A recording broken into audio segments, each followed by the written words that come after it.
Good evening, everyone. You're listening to Red Pill 78. I am the Corruption Detector, and this is your Red Pill News. I hope everyone is having a lovely day. We've got an excellent show lined up for you tonight. Educating Libs is here. Great voice in the conservative movement. We've got some excellent news to go over once that's done, but in the meantime, we're going to hear all about his story, what he's been doing, how he got started, and what's next for this awesome voice in the young conservative movement.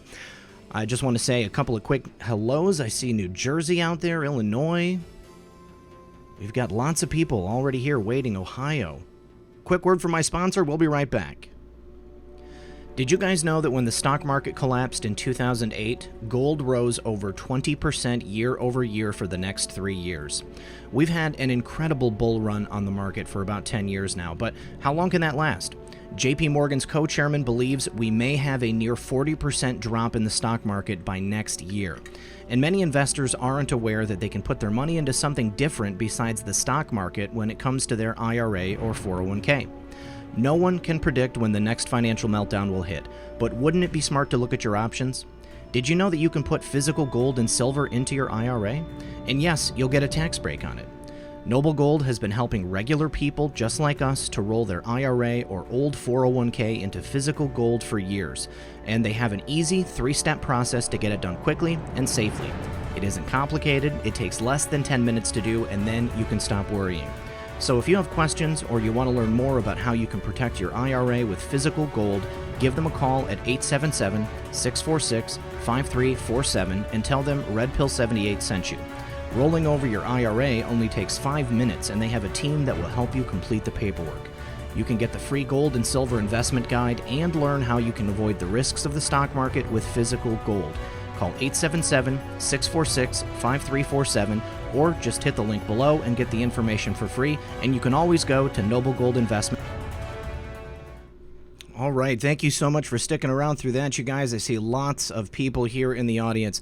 People from Tallahassee, Florida, San Diego, a couple others from Florida, Eastern Massachusetts. I saw some Michigans in there, Pennsylvania, Southern California, San Antonio, Texas, Northern California, Tennessee, MAGA in Massachusetts, Snohomish County, Washington, New Jersey, New Mexico, another New Jersey, Malibu, California, awesome, Missouri, Wyoming, Sydney, Pennsylvania, Rhode Island, Minnesota, Mars, always from Mars, Australia. Many, many, many patriots from Australia watch this show, you guys. I'm going to have to go and throw this onto slow mode. I do apologize, you guys. I want to be able to see your comments as they're going by. I know that we're going to have a lot tonight. Let me just take care of that real quick. We're going to do it on 30 seconds. That should give everybody an opportunity to say something.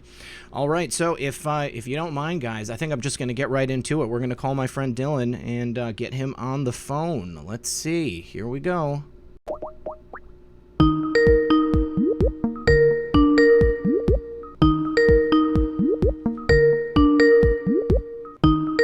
The moon.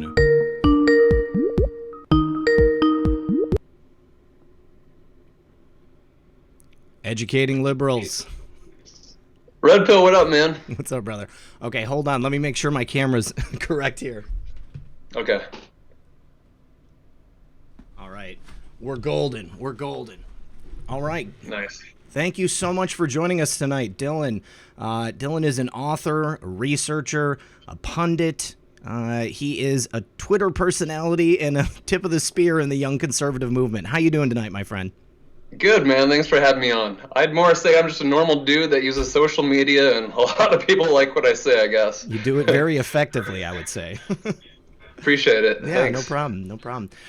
So tell us, how did you get into this? I mean, were you raised in a Christian conservative household, or is this something that you came upon in your life?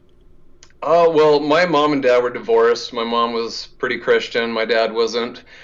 We never talked about politics growing up. I was pretty much a 3-sport athlete my whole life. Basketball, football, baseball. It's pretty much the only thing that was in our household was sports. Politics was not a big thing, you know. Really? Growing up, I mean, we didn't have cell phones. We didn't have social media really like we do, you know, today. I still remember the day is actually in 6th grade. when I had my T-Mobile version pay-as-you-go phone, which was 10 cents a message, you know? And like, you had to be careful with those. It's like, I only have $10 of allowance this month, so you got to quit texting me with, you know, K. Okay. Like, really pack some words into that. You know, growing up, I played outside. I was always playing sports, building forts, playing Xbox, I guess. It was just a different era growing up than we see today. Now, Generation Z is just completely exposed. They're like the social media crack babies. Oh yeah. You know, they're hooked onto this social media stuff, and it wasn't pushed on us like it was nowadays. It's a pretty scary thing. I mean, I'm assuming that you're not a parent. You're too young to have kids yet, right? Yeah. Yeah. Yeah. Do you have any plans for once you do have a family? I mean, are you going to restrict the usage of social media and cell phones and technology for your kids? Yeah, probably. I wasn't going to say anything, but you know what? I was going to come out in 2 weeks anyways. My girlfriend and I are expecting in actually November. So dude, congratulations! I'm going to be a dad. This is awesome, dude. Let me tell you, from one father to another, there is nothing better in this world. Everything changes. I mean, you already have a great head on your shoulders, but once you're a father, once you're a parent, you've got another life like hanging in the balance, and everything that you do affects that child. So I know you're going to be a great dad. That is so cool. Thank you for announcing that here on the show. Absolutely. I haven't told really anyone that, but when you brought that up, I didn't know how to dodge that question and, you know, come off sincere with the dodge. So that's God working in our lives right now. It's out there. I'm excited, man. Like you said, there's a deeper reason for my life now. Someone else to live for. That's so awesome. That's so cool. Well, so then if politics wasn't big for you as you were growing up, like in my household, politics was a big thing. So how did you get started like on this political bandwagon? Oh, man. It goes back to the first day I was red-pilled, basically. Perfect start. This is like the perfect channel to explain that. So, like I said, sports were a huge part of my life. I went to college actually pretty much just to play football, and my exercise science degree was something on the side of that. I didn't care about the schooling part. I just wanted to play football. I got to my private liberal arts school, believe it or not.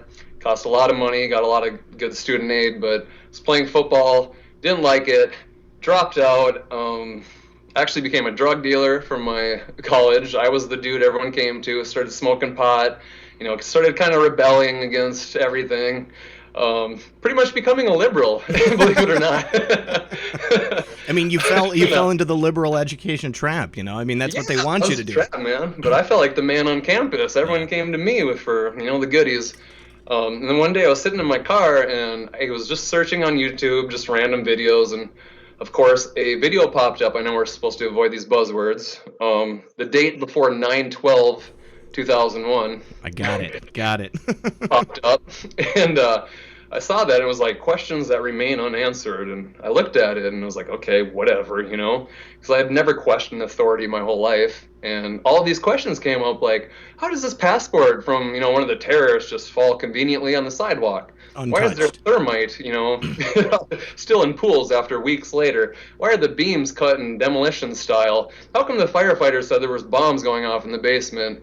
And it just hit me. I was just like, whoa, what is going on here? Started asking some questions to my friends.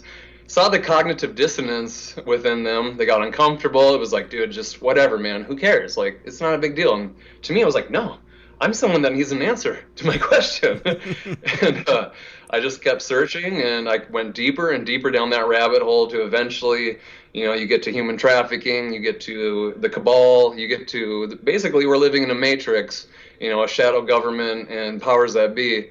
And I started just, you know, I kind of lost it for a little while. I started posting on Facebook. I started saying everything I thought. You know, at that point, I had not even believed in God. I was an atheist.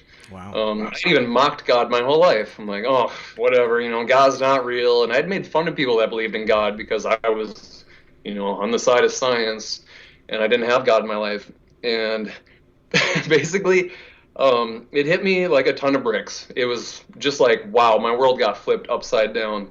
And I started going down that rabbit hole. I went maybe too far down that rabbit hole, and I had no one else to kind of guide me through it. Everyone else thought I was crazy. And, well, I mean, this is a long, long story if we're really going to go into it. Go for it, man. We got the time. We got the time. Basically, like, then I got started off into a multi-level marketing company. It was called, I think it was called Venmo, not Venmo, Verve or something like that. Basically, it was a multi-level the knives, is company. It? Yeah, pyramid scheme, I think. But someone got me involved. I started growing that thing so fast. I had so many connections as a drug dealer that everyone I knew had an open mind, blah, blah, blah. They all got on board. I was growing it faster than the CEOs of this company I've ever seen. And then I got on my high horse, and they were telling me, no, you're doing it wrong. You got to go this step. You got to read these books. You got to teach people this. And I was like, no, I don't have to teach them anything. I'm the man. All right, I'm the man. I'm going to tell you what to do. And I got on my high horse, and I was honestly just destroying it. I was the fastest grower in the whole entire company. And one person within my company, all of a sudden, like when I was on this like rampage, like I'd honestly call it mania. Call it mania. And he goes, Dylan, like, I love what you're doing, man. You're awesome, blah, blah, blah. But one thing that bothers me is you don't believe in God, and God has a higher calling for you in your life. And you need to wake the hell up. And he like snapped his fingers at me, and boom, I don't know what overtook me, whether there's the Holy Spirit or something, but first panic attack I've ever had in my life. I felt something, and it was like, wow. For the first time I saw color in a black and white world. Wow. And it was insane. Went into a bunch of panic attacks. Everything I'd heard about, the Illuminati and the devil and God, and all these racing thoughts going through my head. Holy crap, this is real. And I had the fear of the Lord instilled into me. And the next night, my buddy was just like, Dylan, no matter what, like, always trust God and do what he tells you to do, and he's got your back. And I think I might have took that the wrong way, but the next night, I'm on cloud nine. I'm like, God's real. This is awesome. Wow, so cool. And all of a sudden a storm starts coming in. He's like, dude, I'm gonna go home and shower real quick. I'll be right back. He's like, don't worry about anything, man. I love you. You're awesome. God's got everything. Just listen to him. And I took another hit of pot, and my thoughts started racing. And everything like just accumulated to this point where it was like, it felt like I was in some kind of outer body experience, like movie type situation. And I saw a knife on the counter after I hit this pot, and it was just like, I had a complete panic attack, wasn't thinking. I thought God was telling me to kill myself. Oh, no. And I picked up that knife, and I tried 3 times as hard as I could to kill myself. I had some of my family there, some friends who just started freaking out, jumping on me.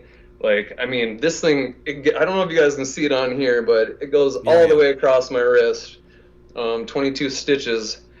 But I tried as hard as I could. I almost fainted. There's blood rushing everywhere. My brother called the cops. Cops get there, and I'm still trying to kill myself. Cop comes up to me, and I'm like kind of wrestling, and I like knock the cop away. And finally I come to my senses a little bit. I'm like, what the hell is going on? Like, I don't even know if this is real life anymore. I have no idea what's happening. Finally, the cop subdues me. They get the ambulance there. I'm in handcuffs while I'm bleeding out of my wrist. They put me in the ambulance. They rushed me to the ICU, Grace Intensive Care Unit.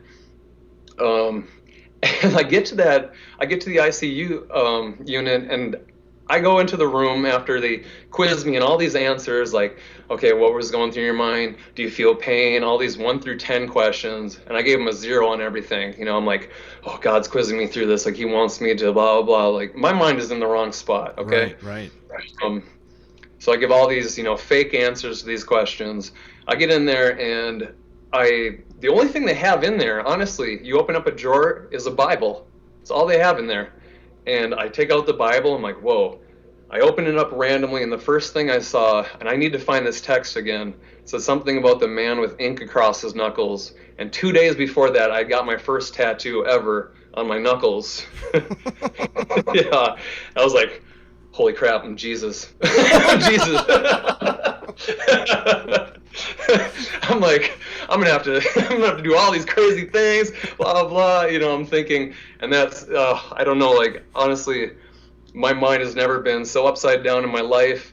I spent 30 days there. They wanted to commit me for 6 months. A psychologist said I needed to be committed because I'm talking about spiritual warfare and God is real and things like that. And in Western culture, there's no such thing as an awakening, to spirituality and God and that stuff. It's science-based completely. And so they wanted to commit me. And I'm talking to all these patients in there who, by the way, had stories that were even crazier than mine, like stories about how God intervened and saved their life, even outer body experiences. Like this one guy tumbled his car 13 times and like God held him through the whole thing and saved his life. And I'm just sitting in there, and they gave me some advice, or like, dude, don't listen to these people, man, you're okay, and blah blah. And I stood up in court when they were about to commit me, and I knew that I could request, like my public defender said, just do this, Dylan, you're gonna go away for a while, but you'll come out better, you'll be fine, they're gonna put you on medicine. And I stood up in court, I'm like, nope, I want a second independent psychologist, it's not cool with me. I'm fine, like I believe in God now, I'm cool. And they're like, technically we have to grant him one. So I got another psychologist, and I remember the patients in there were quizzing me on what they were going to ask me, and they were going to ask me to count backwards from like 107 by 9, just blah blah blah. I memorized every single digit backwards from 9 when they asked me, and I rapid fire listed it off, and I started talking about this company. I was flipping the designs around, and the lady's like, wow, you actually seem pretty smart, like we're gonna let you go home now. And so I got to go home. Last time you ever smoked pot. yeah. Out there, like if you believe in Christ and whatnot, there's your drug right there. You do not need pot in your life. Yeah. Yeah. But basically, I suppressed all that because when I talked about these things, when I was like, Obama is the Antichrist, like, guys, the Pope is a Satanist. Look at this. Like, I have the proof here and here. And everyone's just like, Dylan, like, we need you to get you on medication, man. Like, we love you, dude. And I'm just like, you're not listening. And I would go more crazy. And, I had no grounding in God or Christ or anything like that. And so once I suppressed all that and I went back to work and school, something else happened where it was like, boom, it triggered me. I remembered all of these things. I remembered 9/12 minus 1 date. I remembered all this stuff. And it sent me right back into a frenzy. I started spewing it out. I'm like, guys, listen to even Obama's motto, yes, we can. Put that in reverse, and it says, thank you, Satan. Yes. It literally says that. Yep. And I'm like, what do you guys have to say about this stuff? And what do you, 16-year plan? They're literally trying this new world order. And I'm talking about these things, and nobody around me gave me any credibility at all, which honestly made me go more nuts. And so I ended up back in the hospital. This time they did commit me for 6 months. And, I spent my time there, and I wasn't backing down. I'm like, no, I believe in God. I'm reading my Bible. I have nothing else to do in these hospitals. They have one TV and 30 patients in there, and 2 of the patients are always hogging that TV. A lot of them are just delusional, and I have nothing to do but read my Bible and draw pictures and read books, and there's no exercise equipment. They let me outside one time. Wow. And they had 12-foot high fences in there that you couldn't climb through, Like there was just this little area for the people to get some air. And I'm pretty athletic. Like I said, I played 3 sports growing up. And there was this mini little basketball hoop that was like 3 feet high. And I stood on that thing and jumped. And I was able to get my fingers across the top of the fence by this much, pulled myself up, boom, jumped off the roof. I was gone. Split. I was the only person to ever escape from that mental hospital ever. And you can ask them. Fergus Falls, Minnesota. The only person to ever escape from there. And I didn't even know what I was doing. I'm just like, I'm gone. Here we go. I started running, and eventually I found this one dude's house, and I'm like, dude, my kayak flipped in the river, I need some help. And I go in there, I'm like, sweet, what am I going to do now? Just hide out for the rest of my life? The cops are looking for me. Everyone's looking for me. Of course, the guy calls the cops on me. And the cops show up, and I'm like, yeah, you're coming back. Were you wearing the uniform of someone? Were you wearing the uniform from the hospital? Yeah, well, I kind of got rid of some of that and said my kayak flipped, and I need somewhere to stay because I'm going to get hypothermia. This was right before winter.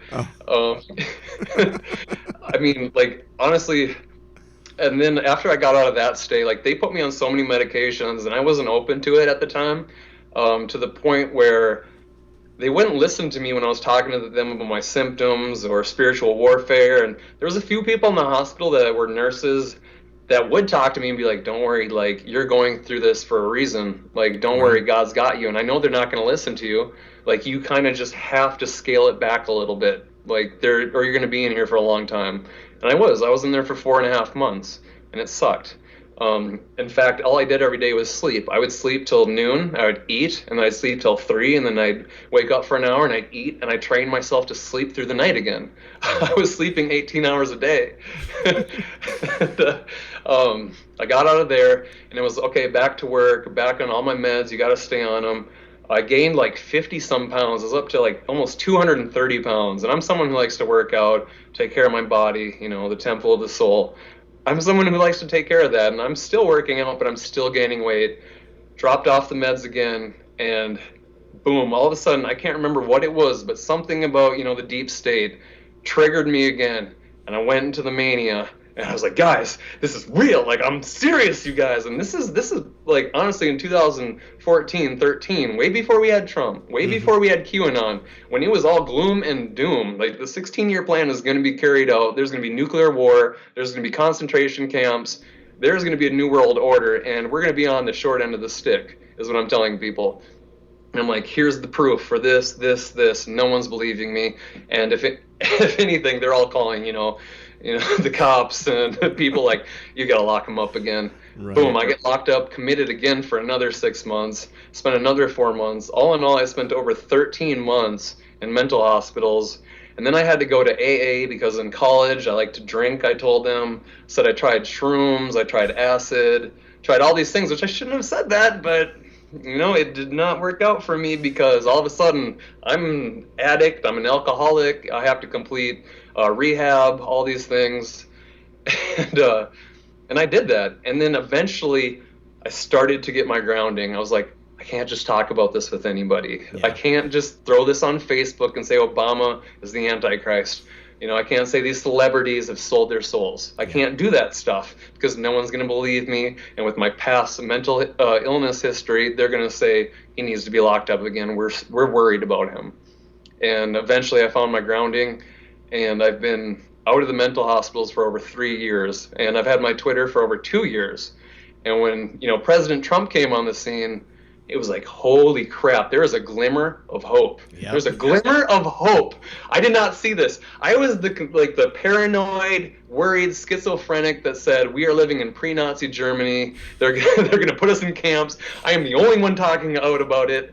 And all of a sudden, you know, Trump comes along. There's even old tweets before Trump declared that was like, if you vote for Hillary Clinton, I don't think we can be friends. Like, it was that cut off because I knew so much about it, and that seems intolerant, but it is intolerant, and there are things you should be intolerant of. So basically, Trump comes along, and it's like, wow, this dude is anti-establishment. He's for real. He can't be, like, I hope he can't be bought out. I hope he's not all talk. Like, this is one dude I can get behind if he's actually serious. And then I started getting behind Trump on my Facebook and stuff, and people attacked me from left and right saying, how could you support a racist? He hates Mexicans and blah, blah. I'm like, you guys are twisting his words. Like, I already knew at that point how the fake news media operated, because in 2012, I saw how they treated Ron Paul. Oh, yeah. You know what it is? I saw how they treated Ron Paul, and it was like, wow. Even Ron Paul would be in second in some of the states, and they'd skew the stats until he wasn't even on the board, and it was like, this dude is leading second behind this guy, and he's not even on the thing. You have someone with 0.5% up there. And it was like, wow, there's an agenda behind this. And I know that. I learned about the fake news media. It was all controlled by the cabal. You follow the money trail, and you figure it out pretty fast. And then all of a sudden, when you know about the New World Order, you know about the globalists, you can see things from that lens, that perspective. Yeah. Everything starts to make sense, the puzzle pieces. And I saw that, and I was like, wow. Trump, if this guy is for real, he's anti-establishment, he's got some balls, because let me tell you what, these people will murder you at a whim for coming out on this stuff, and nobody will even know that you were murdered. It'll be natural causes. And this was before QAnon, like I said. Yeah. And then I came out on Facebook, all my friends turned against me, and I did probably the most healthy thing I've ever done in my life, which was deleting over 90% of my Facebook friends. I was like, you guys are all toxic, brainwashed. I'm going to keep the real ones who are like, yeah, dude, we're here for you. And actually, I see where you're coming from. It's like, nice. So I went from like 1,300 Facebook friends all the way down to like 200. And that was that. And then when Trump was kicking butt in the debates and stuff, it was like 2 weeks before he got sworn into office. And my buddy is drinking a beer. He's like, dude, like, I'm on Twitter and I'm battling these something that rhymes with someone who's, Down syndrome. He's like, I'm battling these people. It's so much fun the way they react. He's like, you just tell them one fact and they flip out. I'm like, really? I'm like, why am I wasting my time with people I really don't even care about on Facebook? And he's like, yeah, dude, just make a fake profile. I was like, okay. And at the time, he was the libologist. He was diagnosing liberals with their mental disorders. And I was like, geez, what am I going to be? That's pretty good. And I'm like, what do these people need? Oh, man, I'm like, they need education. I'm like, I'm going to educate these liberals. It was the first name I thought of, educating liberals. And I started it. And last time I was on Patriot Soapbox, Mega Swagga pulled up my first tweet ever. And he was like, dude, do you remember your first tweet? I was like, no, I don't remember that. And he pulled it up. He's like, this is your first tweet. It was like, if I had a quarter for every gender, and it was a picture of 50 Cent. That's how I started. That's how I started. I would reply to people. I would reply to people out there that were just like not making any sense at all, very calmly. I knew facts and truth were on my side. Yeah. And I would reply to them in the most common sense manner I knew how, that I knew would elicit the biggest response, the biggest TDS flip out imaginable. And I started doing that, and all of a sudden people started following me and like, dude, like, you're not bad at what you're doing, blah, blah, blah. I'm like, wow, like maybe I kind of am not crazy. Maybe I'm not that crazy. And I found a home on Twitter, and all of a sudden people started following me, and it really escalated from there really fast, actually. Dude, I mean, I think it was about, it must have been about 2 years ago that I found you on Twitter. And I mean, you had a ton of followers at that time, and you followed me back right away. And most of the big accounts like won't follow people back, So it was really refreshing, and you're witty as heck. Well, let me tell you something. When I was in those mental hospitals, they transitioned me to a halfway house because I wasn't capable of taking care of myself, apparently. Mm-hmm. They put me into a halfway house, and I was finally able to use my cell phone. So I had a lot of free time. And I started a Twitter account called Hippie Stoner Dude. Believe it or not, Hippie Stoner Dude. And I would put funny memes out, and I would follow people that I knew, because I had so much time on my hands. I would study these trends, and I would follow people that had recently liked content that I was posting, and they had liked it within 5 minutes ago. So when I followed them, I knew they were going to see my notification. They'd look at my profile. I had pretty good content. I'm not just putting out anything. I put out things that I know that connects with people. Yeah. And out of like 1,000 follows a day, because Twitter would only let you follow 5,000 until you break 5,000 followers yourself. Right. I would follow 1,000 a day for 5 days, and I was retaining over 400, 500 people that I followed, which was insane, actually. Yeah. And I started slowly growing that, and I was doing all these memes and blah, blah, blah. And then I kind of slowly got disinterested with it. My heart wasn't totally in it. But then when my friend told me about how the liberals are reacting on Twitter, I already had that experience, and I kind of knew how to grow my account. So I followed all these people that were liking things like off James Wood's account from a minute ago. Right. Boom, he has 100 likes on a tweet from 30 seconds ago. I'm going to follow 100 people right there. My tweet was very similar to his. In fact, I think it might have been better. So I followed them. and boom, it's like 40 people just followed you. I'm like, holy crap, I'm gonna break this 5,000 mark, and I did, and slowly it started just escalating Right. to the point where I am now. And I just every single day I would make sure I followed 1,000 people, and then now Twitter only lets me follow like 25 people, and it cuts me off for some reason. Even though when I look into their rules, I'm totally complying.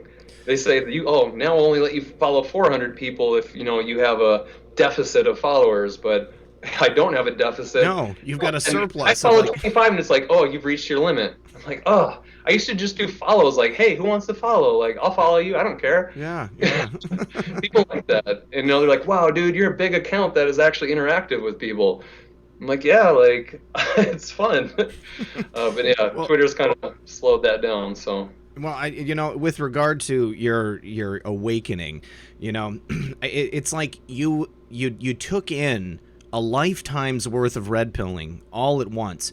And then, obviously, I mean, they've done a lot of studies on marijuana, and it really does open up some neural pathways in your brain. So you supercharged your brain, and then at the exact same time, you literally were touched by God, felt the presence of God in your life. And I mean, it's not the first time that I've heard of people having like a dissociative episode from that experience of like knowing God for the first time. And then you couple it with the absolute red pill to end all red pills. I mean, hats off to you for getting to this point. And obviously you're a sane person, you know exactly what you're talking about. I can tell you from my own experience, when I started actively talking about this stuff in my real life, people told me that I was insane too. I was running a store for a major cell phone company at the time, and like nobody wanted to talk to me once I started discussing this stuff. It was like, oh, and Zach's not going to make any sales anymore because that's all he talks about. Yeah. Dude, the red pills, man, I forced the red pills down my own throat. I wouldn't stop. It was like most people would be like, they'd reach cognitive dissonance where it's like, you know what, this is getting uncomfortable. I'm done. Me, it was like, how uncomfortable can I get? I pushed it maybe too far. And I'm not going to totally say that, like, I don't maybe have bipolar like I've been diagnosed with. Like, I do take mood stabilizers, and they seem to be working for the past 2 years, but I also contribute that to my grounding, in faith, honestly. But before they had me on 5-6 medications, I had tremors. I couldn't sleep at night. I was gaining weight. It sucked. It was terrible. It was terrible to live. Like, my quality of life went down. And then I'd stop cold turkey, be fine for a while, and, suppress it, go back to work. And then boom, all of a sudden I'm just like, my curiosity would spark up again. It's like, whoa, this is too important not to share with the whole world. And I'd start sharing it on Facebook. People would get concerned. When they get concerned, I'd get combative. I tried to tell them. It was like talking to a brick wall, honestly. And it drove me insane. But, mental illness kind of does run in my family a little bit. And I don't plan to get off my mood stabilizers anytime soon because, honestly, they're not really affecting my life. But, I got to stay out of that hospital, man. Yeah, I do. Whatever you can do to stay here and keep up the fight.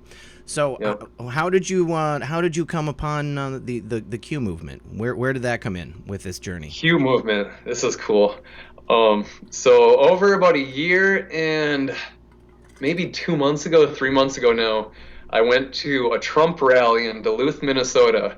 And I told my followers that I was going to it, and I was way at the middle of this line, maybe 3/4 back. And I told everyone, and all of a sudden someone comes up and goes, "Educating liberals?"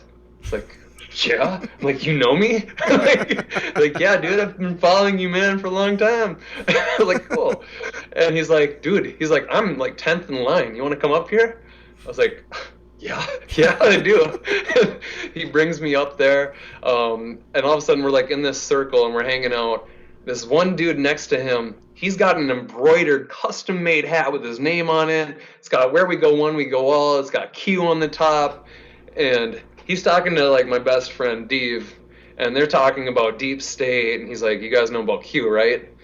I'm like, "No, what's that? Blah blah blah." And he's like, "Dude, it's all about, bringing justice, the cabal, breaking down the cabal, bringing justice for humanity," saying all these things that seemed like a pipe dream. I'm like, dude, you're full of it, man. This would be everything I've ever wanted in life.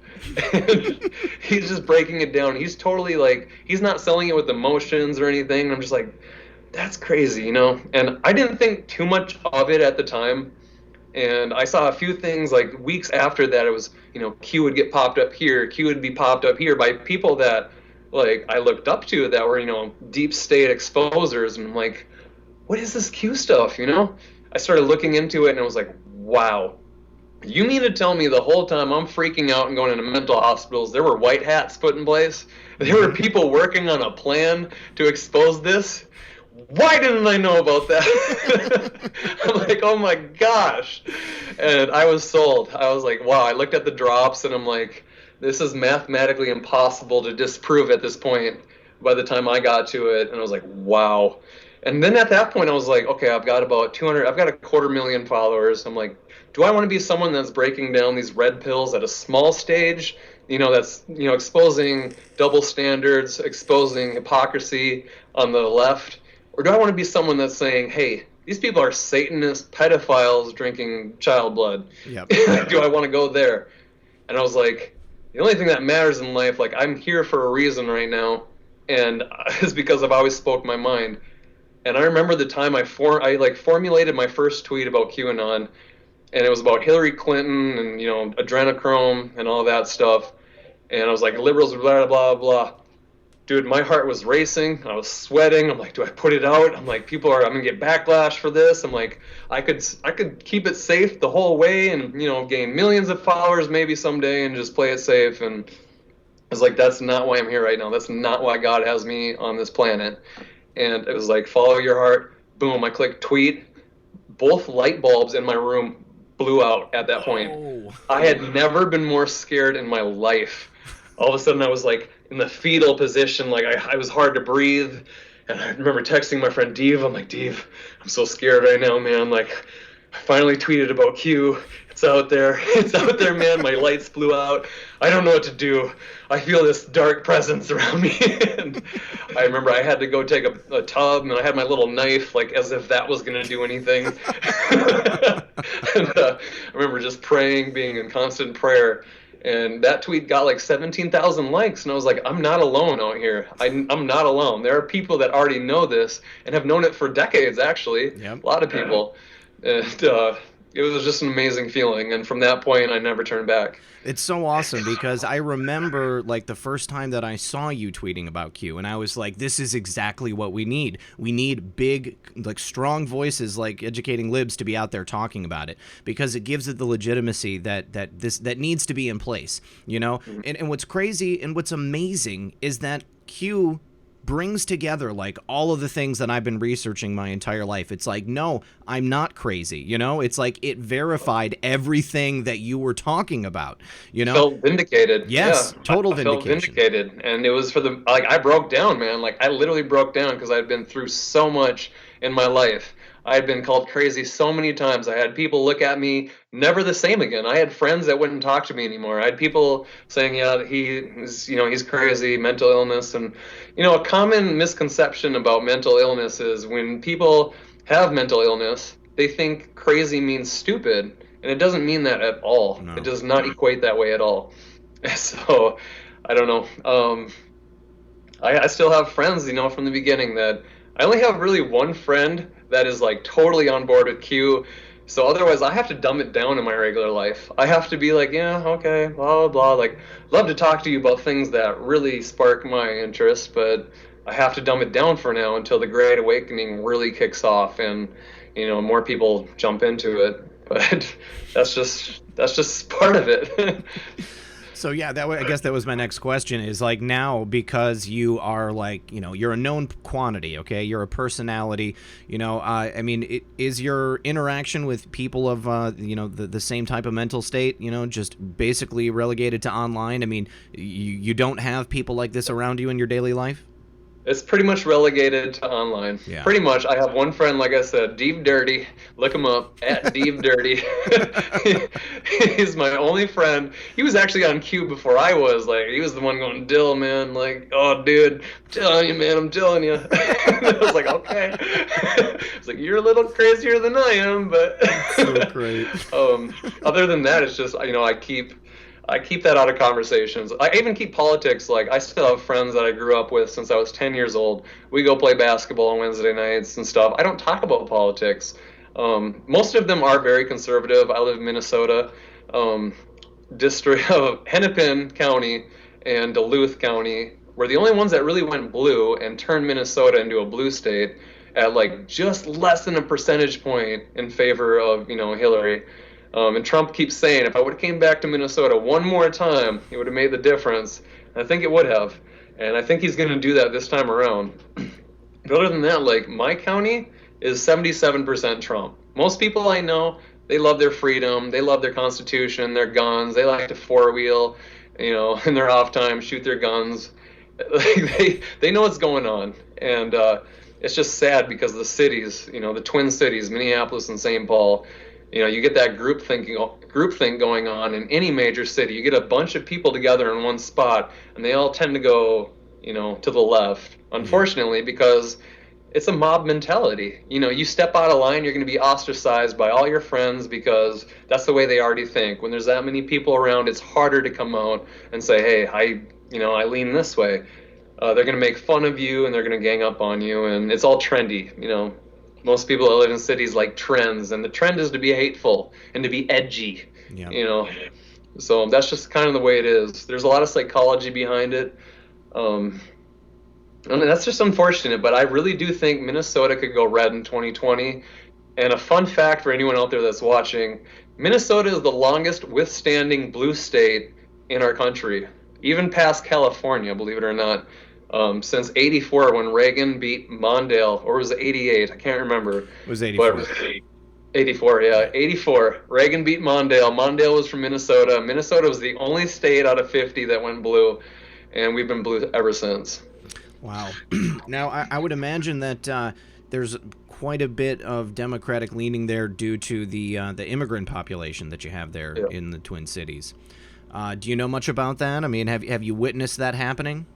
Yeah, it's also happening in St. Cloud, too, which is like an hour north. Okay. The crime rates have spiked. Obama imported over 70,000 Muslims into the 5th District with the exact intent on getting someone elected like Ilhan Omar. So whenever I see comments like, good job, Minnesota, blah, blah, blah, you're responsible, I'm like, partially, but kind of for Obama. Like, yeah, because we're blue, so Obama, yes, but Obama's the one that imported all these people with the exact intent on voting for a Muslim into office. Yep. And Islam is like the Trojan horse right now. The big tech companies will not let you talk about Islam.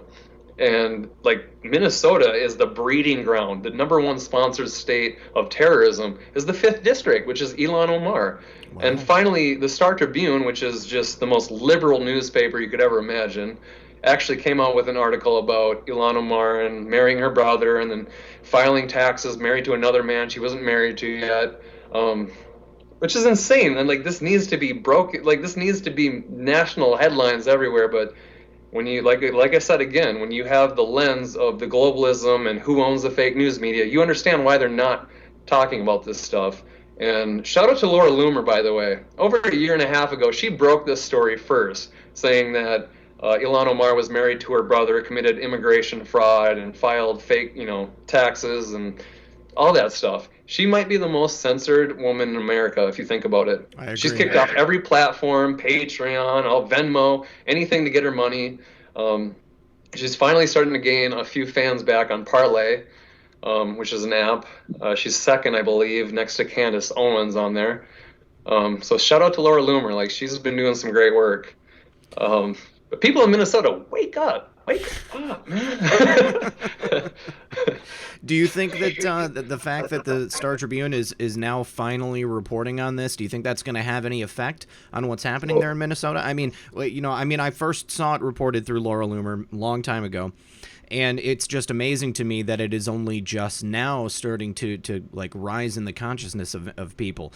It wasn't much reporting. It hasn't really. I haven't seen it reported anywhere else except for maybe some of the outlets that I read, like the Gateway Pundit. But do you think it's going to make a difference? I'm not sure. They're so darn liberal that I actually didn't read the article, but people told me about it and said that they almost tried to cover for her at the end, so it was like almost like their ethical responsibility to cover the topic, and then boom, cover it from there on out. So I'm not real sure. The only thing like that could make a difference, one thing I love is social media. The internet does not forget and it does not forgive. Yeah. We have social media warriors out there, soldiers. Which we only have 15 minutes left. We can go longer. We can go longer if you can go longer. Don't worry about it. Okay. Like I was gonna say, when I got to meet General Flynn and he accepted his award last September, he said the media did a great disservice to themselves. Like they should be the most ashamed. And now we have citizen journalists who are rising up and taking over that role and that responsibility, which is amazing to see. And General Flynn has messaged me many times in my Twitter DMs saying, keep it up, young man. Like, you're changing this country. Like, you're waking people up. You're doing the right thing, which is affirmation for me to wake up every morning, read the news, read the insanity that's going on, and be like, wow, how can I break this down in the most simple way for people to understand what's going on? It's so awesome. Well, tell us the story about when you met General Flynn, because, I mean, that picture of you guys was featured in a Q post. Yeah, that was so cool. So the Phyllis Schlafly event, I was invited by Jim Hoft last September because I just wrote a book called 101 Facts That'll Convince Your Liberal Friends to Walk Away with one of my good friends named Tyler Zed. A lot of you probably know him on social media. And I was supposed to give a speech there. And I show up there and I'm getting my name tag. It says Dylan Wheeler, social media, blah, blah. Someone slaps me on the back. And I'm like, whoa, who's assaulting me? And I look around, and it's General Flynn, and he's like, you boys better behave tonight. I was like, whoa, General's orders. I was like, wow. It was so crazy. And then I started talking to Jim and Jim's brother and some of these other higher-up people that were there. Like, I was just somebody that was like, okay, we kind of know him from social media, but once I got to know Jim and his brother, they're like, you know what? You and your buddy Dave are pretty cool people. We're gonna bring you to the private dinner tonight, and they're like, you're gonna drive Michael Flynn Jr. and a couple other people. It's like, okay, sure. Sweet. I'm like, this just got real. Like, and then we get to the restaurant, and we're put in the back room. It's high end. Everything's insane, and the only thing on my mind is like, I hope I don't have to pay for this bill because I'm not gonna have money. And I'm in that dinner. I'm wearing my hat. I'm wearing a t-shirt. Everyone else is dressed up in suits and ties. And I'm like, wow, I'm a little underdressed for this. And then, General Flynn's talking with a few people. And then he looks at me and starts talking. He's like, Dylan, I've seen your Twitter. You're doing great stuff and blah, blah, blah. And we started BSing. And he said something about RBG. What do you think I heard? And I was like, oh, she sounds like an assault weapon that liberals would get offended by or something. And he just started cracking up. And he's like, I can't remember what he said after that, but then he offered me his dinner plate and he's like, Dylan, try this. I was like, try it? What is it? He's like, just try it and I'll tell you after you try it. I actually started getting a little panicked at that point. I'm like, oh boy, is this poisoned? Is General Flynn, what's going on? And, I took a bite because everyone was watching me at the table. I'm like, wow, the spotlight's been put on me. And I took a bite and I was like, okay, not bad. He's like, do you know what that is? I'm like, no. He's like, it's the chicken of the sea. It's eggplant. And I was like, okay, it's pretty good. He's like, there's actually a lot of protein in it.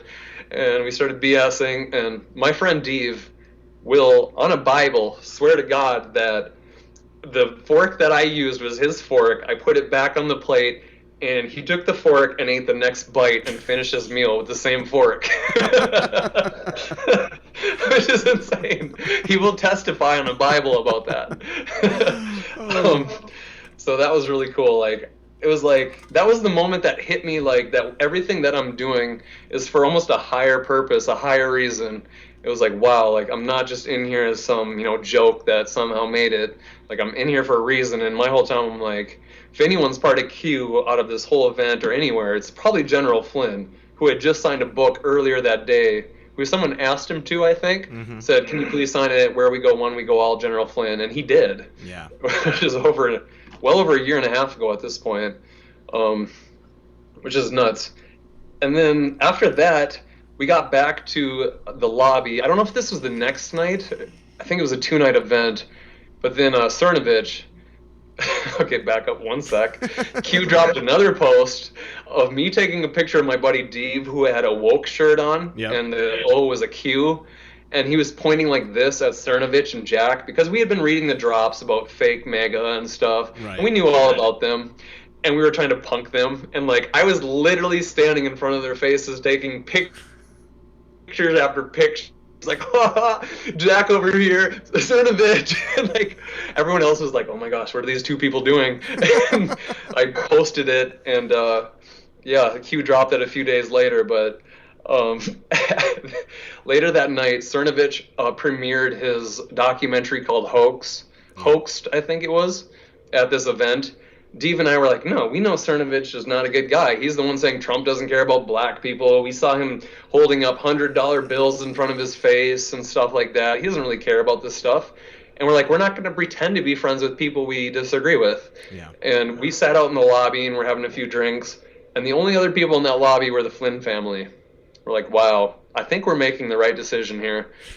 And everyone got out of that. And finally I went up to General Flynn. I'm like, General, do you care if we get a quick picture? And he's like, absolutely, sure. And me and Dave, put our hands around him, and he's like, honestly, guys, I've never felt safer than I do now with the hands of patriots like you guys behind my back. That's so amazing. Whoa. And like I had the biggest grin on my face ever. I was like, wow. And then I took that picture, and I posted it on Instagram, but I tagged my beer bottle, which had a napkin on it, a blank napkin, and I tagged it, where we go one, we go all. And I put it up there. I'm just like, this is really cool. And the next day when we left St. Louis to my buddy's house who lives in Missouri, later that day, because Dave had got food poisoning some weird way, like early that morning, so I wasn't even allowed to give my speech. We almost had to go to the ER. And I'm like, dude, let's get out of here. If you're not feeling good, like your health is the only thing that matters. Let's go. No one even cares about me here anyways. When I got there, like, they didn't even have hotel rooms reserved for me like they said they did. Like, I was nobody. They told me to take off my hat and stuff like that. I'm just like, whatever. Like, you guys don't even really care about me that much. And so we boogied out. We got to my friend's house. Dave is just, like, next to a garbage can the whole night the next day, throwing up. And I'm downstairs talking to my friend. Dave walks out like a zombie. He's like, Dill. We're a Q drop. I was like, what? My stomach, dude, I turned into a ghost. I was like, holy crap, are you serious? Like Dave came back to life somehow. Like, all the life just came back into him. He's like, we're a Q drop. We're 2174. We're a Q drop. I was like, oh my gosh. And I actually started to get like a little, like, my stomach dropped at that point. I'm like, what does this mean for the rest of my life even? Because at that point, I kind of knew how historical this is going to be. And then like, even later that day, he's like, we're another Q drop. He's like, I punked. He's like, remember when we punked Cernovich and Pacevic? He's like, that one's on there too now. And it's like, where we go one, we go all, or Patriots stand together, or united. I haven't seen it in a little bit, but what was the month on that? What was the month of the event? I'm trying to pull up the post right now. It was September. It was September of last year. I don't remember what day. All right. It's okay. I'm getting it pulled up. I was searching for it like a week ago. I don't know if sometimes I think does Q delete posts sometimes? Well, I mean, I'm on qmap.pub, and usually even if they are deleted, I mean, it happens sometimes, but even if they're deleted, they're going to still be on here. But I'm going keep going. I'm going through September right now. There was a lot of backlash because of the fact that I tagged where we go one, we go all after I took the picture in my Instagram. Yeah. I tagged that on my Instagram on my beer bottle, and they're like, Q would never post that, and blah, blah, blah, and look how it's doctored onto his beer bottle. And I'm like, guys, I put that there. I put that there before Q made me a drop. Like, I'm the one that put that there. And there was just so much, like, backlash from the Q community. And I was like, that just seems... Q still posted it, even though I doctored it, like... And, like, if you look in the picture, General Flynn can see that there's a woke t-shirt with a Q in it. Like, we were hanging out with his family. And then, this is what I told you like a week ago. After we took that picture, my friend Dave, who's just craziest MFer I know in life, he goes, hey, General, he's like, you want to bring it back to your college days? He's like, you want to go out tonight? And the General's like, I don't know. And then, boom, they give a bro shake like this, and they lock it up, and they give a half hug. I was so embarrassed I could have died from embarrassment. And I was like, what are you doing? Oh, stop, dude. And like, but General Flynn's face lit up when that happened, and I was like, okay, maybe this is okay. I'm like, after when we got back to our room that night, I'm like, do you realize you just bro shook the general? Like, do you even understand what you just did tonight? He's like, yeah, dude, I know. It was a moment that you can never recreate. That's amazing. You know, General Flynn seems like a pretty down-to-earth guy. So, like, I mean, to be honest with you, I think that might be my first instinct, too. You know, I mean, like, sometimes you go in for a handshake with somebody and you know that they're ready, you know? Yeah. You can see it on his face after you said, like, oh, I love what you guys are doing. I've never felt safer, blah, blah, blah. Yeah. Dave just took full advantage, just like, well, screw it. Let's go out tonight. You know, like, oh, dude, too far. Oh, that's so great. That is so great. But yeah, General Flynn, the whole Flynn family was awesome. General Flynn's wife, Mike Flynn Jr. is really cool. He still has to give me golfing lessons, by the way. He promised. So, Junior, if you're watching, I got to harass him a little bit. Well, listen. Let me do a couple of shout outs to the crowd here, because I got quite a few super chats. Gotta say, Jeff Stewart said he was looking forward to the show. I hope you've enjoyed it so far. This has been a great time for me. Michael Kenny said hello to Methods. Nancy Kaya 75 just said that she's from New Braunfels, Texas. Ann Stansel said love to all. Hey Jude says, I miss Dylan's long blonde locks. Yeah. Coming back. Yeah, coming back? You're bringing it back? Coming back. The good thing about hair is it grows back. It's coming back. Trust me. Right. I feel like a dork right now. I mean, it looks fine. You know, it looks great. Crypto Beast said, cheers to all the red-pilled fathers. Thank you very much for that. God's Guy said, God bless you, Dylan. Your honesty is refreshing, and God is using you in a huge way. I would have to agree. Gregory Klagenberg said, keep it up, my brother. Elizabeth Sisney, thank you for the super chat. Dr. B said, great job, Dylan. You were born for such a time as this. I would have to agree with that as well. Giving me chills, man. Crystal Lynn said, you should have him back to do the news sometime. If you got time to hang out, you know, once we're done with the questions, you know, I just have a couple of stories. I'd love to go through them with you if you're interested. Okay, absolutely. perfect. Perfect. It's an all Dylan all night. All right. Thank you, Crystal Lynn, for suggesting that. And the super chat. Sean W. said, go Dylan from Lake Lillian near Wilmar. Do you know where that is? Wilmar, yeah. I'm from Brainerd, by the way. So yeah, you're within our division. We played Wilmar a lot. Beat the crap out of you guys in football many times. Oh, there you go. Sorry. It's okay. Kimberly Bogan said, vape lives matter. Waiting for this tea for our son. Team Bogan in the house. 2 copies of Dylan's book in our Amazon cart. There you go. You got a couple of sales already. That's awesome. Thank you very much. And then Sherry Cool 55 said, my heart is filled with joy. Good, because that's exactly what it should be all the time. Purple Patriot, thank you for the super chat. And Capretta says, awesome chat. Love y'all. Love you guys too. That's so cool. All right. Let's see what else. So what's next, Dylan? You know, I mean, like, you got the book. I mean, I was wondering if we could play a little bit of one of your YouTube videos. I had pulled up the psychology behind liberals. I thought it was a good one to share. Oh boy, I don't ever rewatch my videos. I put them up and then on to the next one. So this will be kind of refreshing to me too. All right, awesome. Well, let's go ahead and go to that, guys, and we'll be right back after this brief video interlude. This is going to be Dylan's YouTube channel here. You can find him on YouTube as Educating Liberals, and it's the same picture that I used in the card for the show. So here we go. What do you do if a liberal throws a grenade at you? Pull out the pin and throw it back. Okay, that was super cheesy. What's up, guys? My name is Dylan Wheeler, and today I wanted to take a quick moment to break down the fragile psychology of liberals. But before we do that, please give this video a thumbs up. Hit subscribe if you haven't already, and let's get this thing rolling. Okay, let's start this off with a quick question. How many of you, talking to conservatives here, have been discriminated against for voicing your support for President Trump? My guess is that most of you probably have. And if you're anything like me, you get discriminated against almost every single day. Hell, I've even had to defend myself in fistfights for voicing my support for President Trump. Oh, and by the way, I'm still undefeated.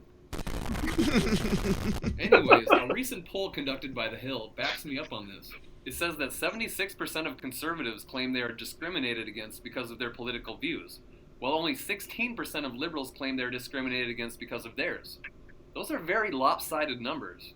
I mean, do you guys remember the days when conservatives would go out of their way to chase down liberals, harass them, curse them out, refuse them service, or even beat them up for... All right, looks like I'm getting some messages from the audience that the volume is not coming through, but I've got it turned up all the way. So, well, there you go, guys. At least now you know where to find Dylan's channel, and you can check it out. Looked like you were supposed to have something on a green screen there, but it was just the green. It was... My production quality is very amateur at this point. I mean, as soon as I saw triggered on the bottom, I thought of Ethan from H3 Productions. It would have been perfect to throw him in there. He's a bit of a liberal. All right, sweet. Well, so let's talk about the book real quick too, since we're here. You've got 101 facts that will convince your liberal friends, and you wrote this with Tyler Zed. Is this just a buddy of yours from growing up, or is this somebody you met in the we've known each other over 20 years. We went to the same daycare together. He was the only person, his brother is actually Dave, who I talk about, my buddy Dave, who shook the general, and blah, blah, blah. Yeah. Out of everyone I told about what I'm doing on Twitter, they're like, oh, you're just playing on your phone all the time, you're wasting your time, as they literally play Fortnite in front of me. He was the only one, when I told him what I was doing, a light bulb went off in his head. And he's like, Dill, do you understand the magnitude of what you're doing right now? Because he's an Air Force veteran, loves this country, very smart person. He had the light bulb moment go off and go, holy cow, this public influence can actually change the political landscape. I'm like, thank you. You're the only one I've ever told that has said that. I'm like, dude, get on Twitter. I will promote you. I'll help you get going. You're honestly probably smarter than I am, to be honest. And he jumps on Twitter. I start promoting him a little bit. He puts out tweets that are very good. If you look him up, it's Real Tyler Zed on Twitter. And he's got a YouTube channel that's exploding right now. But he got on there, and within a year, he had 100,000 followers, which is amazing. Because all we want to do is spread the message, of America first, and we want to enlighten people. So it was really cool. It was actually healthy competition. It was like, no, I'm going to put out a better tweet than you are, no, I am, or I'm going to put out a better video, or blah, blah, blah. And then we're like, why don't we just put out a book together, like red pill some people, one red pill at a time? Because for me it was, 9/12 minus 1, the date. Yep. And for him it was the crash, or it was the stock market crash of '08, or, the housing bubble collapse. And he knew so much at that point. And we're like, let's just write a book. Let's compile all of the facts we know that are just mind-blowing, non-debatable on either side of the aisle. And let's back them up, because they're so insane, these facts, that liberal outlets have had to cover them at one point or another, whether it was one time or a couple times. And we used those sources as our sources in the back of the book. So when one of your friends reads a fact and goes, there's no way this is true, it's like, okay, go back to the book, page 87, New York Times, here's the website, here's the blah, blah, blah, the date. It's like, wow. Boom, all of a sudden cognitive dissonance kicks in, and it's like, do I agree with this fact, or do I disprove my own, news source as fake news? Either way, it's a win-win for the truth. Yeah. And that's the way we compiled it, which is really cool. And we had 101 of those. And we got to start to come up with a volume 2 at some point. Give us an example of a couple of these that you put in there.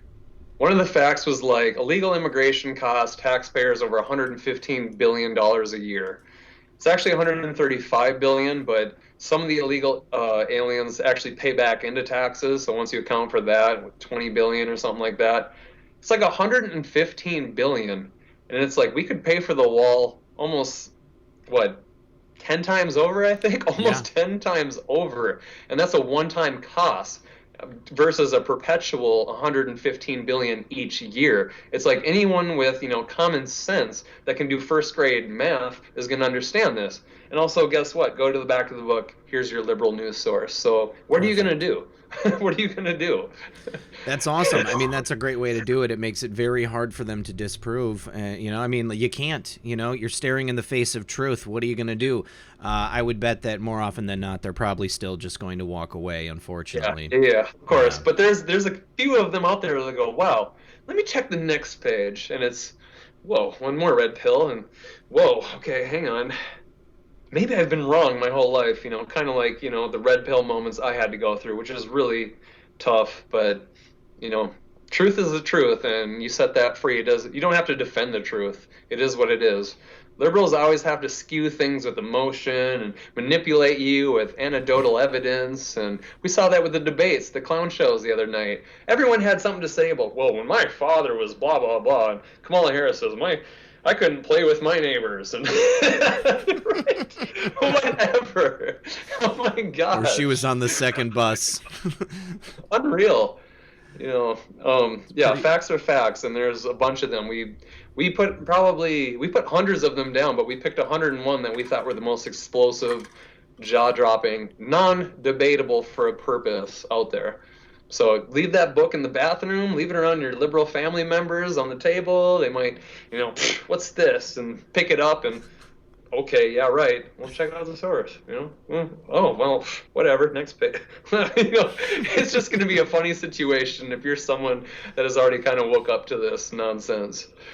So have you gotten into many conversations with your family about this? Especially after writing the book. Is it something that you've broached with people within your immediate family, your closer circle? Yeah, my entire immediately family is super conservative, which I didn't know growing up. I had no idea. My entire family is super conservative, except for one family member. My sister is the most liberal person I've ever met in my life. TDS to the max, and it's because she went to the U of M, University of Minneapolis. Went there, made all these friends, got suckered in, and turned into a liberal. We grew up with my grandpa riding four-wheelers, shooting guns, the most red-blooded, eating steak every night, people you could ever imagine. And she goes off to college and comes back just a different person. But she's kind of slowly turning around. But everyone else in my family, super conservative, loves Donald Trump. They like what I'm doing. But that's not the focus of our family reunions or anything. We barely ever bring that up. We like to just get together, have a good time. And I actually enjoy that, too. It's nice to unplug a little bit. Yeah, definitely. I had a couple other super chats here. Let's see. Kiana Clark said, Team Bogan loves Red Pill 78 and Q. Thank you. And Steve Perk said, I told Juan07 the I am JFK Jr. mask meme site is ready. Send peeps to yensid.com and email pics to jfkjr@yensid.com. Q list is next. So we're going to talk about this. There's been some people. Do you follow along? With the predictions that people make about Q, and people are always trying to guess dates. I'm guilty of it myself. I love it. I love keeping my eye on the prize and seeing what's coming up. Someone, I don't know where this came from, but somebody had said that on July 4th at Mount Rushmore that JFK Jr. might make an appearance. Do you have an opinion on the JFK Jr. thing? I hope to God he's alive. Of course. It might be exactly what this country needs. The only thing that I can think of that's going to bring this country together is the sealed indictments. The unspeakable crimes that both sides can agree with that are totally wrong. That's going to heal and unite the country. But I don't see really any of this breaking down the storm until after Trump is reelected, because it's going to be too much of a unrest, and the media will have too much ammunition to say, oh, he's just going after his political opponents and all that. He's got to get reelected in 2020, and that's when the hammer drops. That's when he has nothing to lose. He's not breaking any laws, and he has 4 years left, and the hammer is going to come down hard. But we got to be patient. The cabal has ruled for hundreds, even thousands of years. Thousands! Say it all the time. And people are impatient. Yeah. Are you kidding me? I see it every day. I've been waiting for 2 years, blah, blah. I'm oh my gosh, your patriotism requires proof every day, doesn't it? Yeah. It actually makes me a little upset, but patience is a virtue, and President Trump has mastered that. If anyone has ever read Art of the Deal, which I have, that guy, President Trump, patience he's mastered it. He really has. Yes, he has. And the Art of War as well, another favorite of President Trump's. He's a tactician. He's strategic. Okay, I say that all the time, Dylan. That the cabal has been ruling for hundreds, if not thousands, of years. We're talking about removing these individuals from every single level of power structure that we have across the board. So it's not like you look at what's happened in 2 years. President Trump has essentially created miracles on Earth. You know, Yes, I mean, I believe that God is working through him, you know, because that's the only reason he's been able to get as much done as he had. And, you know, I think that people are also used to working with an illegitimate system. You know, they're used to watching the government just pick somebody, go after them, assassinate them, or character assassinate them, and destroy their life, and then throw them in prison. You know, and now, like you said, exactly, the spider web is so deep, it's going to take a while to untangle. It's to every facet, from academia to Hollywood to, you know, the news media. Everything you can imagine, the spider web is involved in. And all these CEOs and directors and everybody is resigning and there's sealed indictments. Like, there's a lot happening if you're looking for it. Exactly. But a lot of people aren't looking for it. A lot of people just want, well, Hillary Clinton isn't in handcuffs, so it's not happening, and I'm pissed off. Right, You know, right. That's what a lot of people are like out there. Yeah. And I'm just like, refrain, don't waste a tweet on this person. Like, just scroll up. There is so much happening, you know. I mean, people just need to open their eyes. You know, the problem is that it's not what they want to be happening. You know, I mean, it's not on their timeline. Well, guess what? It's not our timeline. You know, it's God's timeline when you get down to it, okay? But it's President Trump and it's the DOJ's timeline. You know, can you imagine if we got all the way to the finish line and somebody fumbled? Okay, you know, I mean, like, they have to build an absolute rock solid case. And how many sealed indictments do we have now? We've got, like, last I looked, it was 105,000. You know, think of how many cases, and it just keeps going. How many ongoing cases do we have? How many people do we have working at the Justice Department? And how many people need to be working on each one of those cases? You know, you can't, I seriously doubt that they have 105,000, you know, concurrently being investigated cases. You know, we're talking about, you know, grand juries that have already been convened. Okay, people who have already been charged, they just haven't been handed out yet. So they're working on one, they're socking it away. They're working on another, they're socking it away. And it's a process, guys. It's gonna happen, but it's not gonna happen the way that we want it to. 2 years is just a blip in the small picture. It's just a blip. You gotta be patient.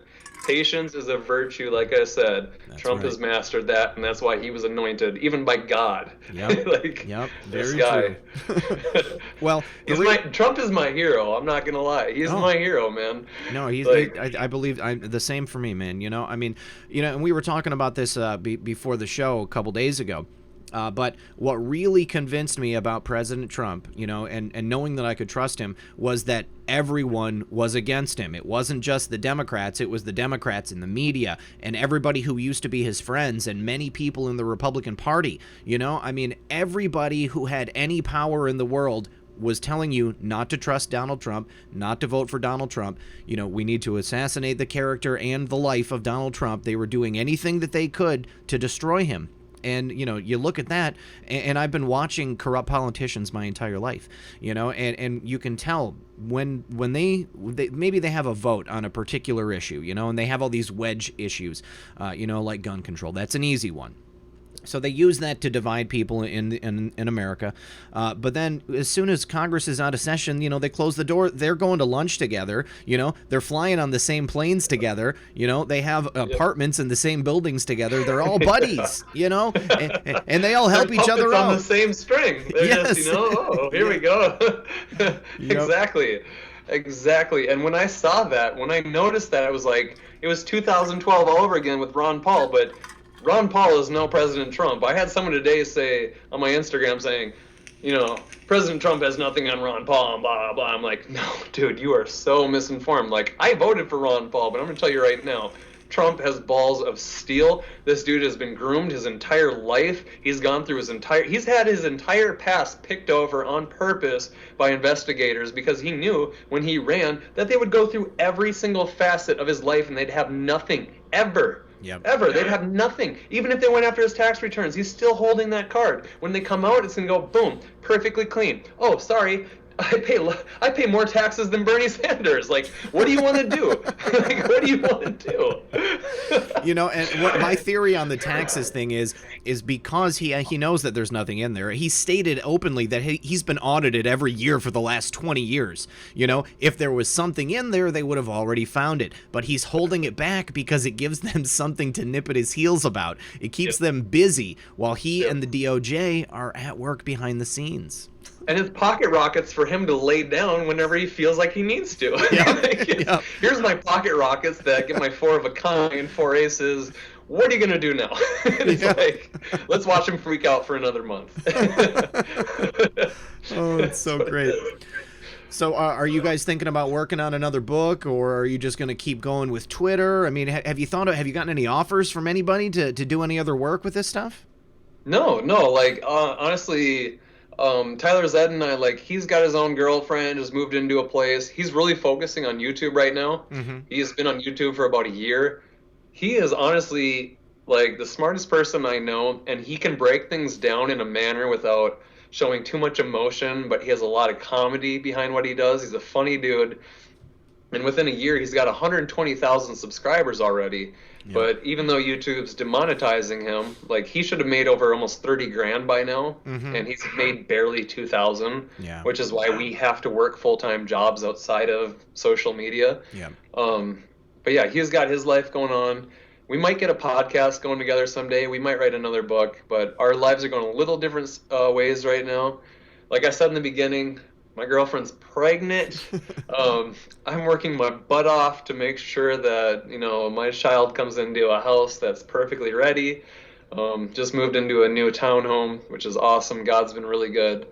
So my main focus is my job right now as a real estate appraiser, and everything after that comes second. But I would love, like, someday to have a career in doing this and breaking it down. It'd be really cool. But well, I mean, I can see it in your future, dude. You're very funny. You're very witty. You know what you're talking about, and that's all you really need. That's all you need. You know, I mean, you're on point. I don't have to, like, hide anything about my past. Like, no, I'm you being own 100% honest. I had someone someone like messaged me. They're like, I just studied your life and police reports for over 9 months. They're like, I know everything about you. I wrote a 20-page article.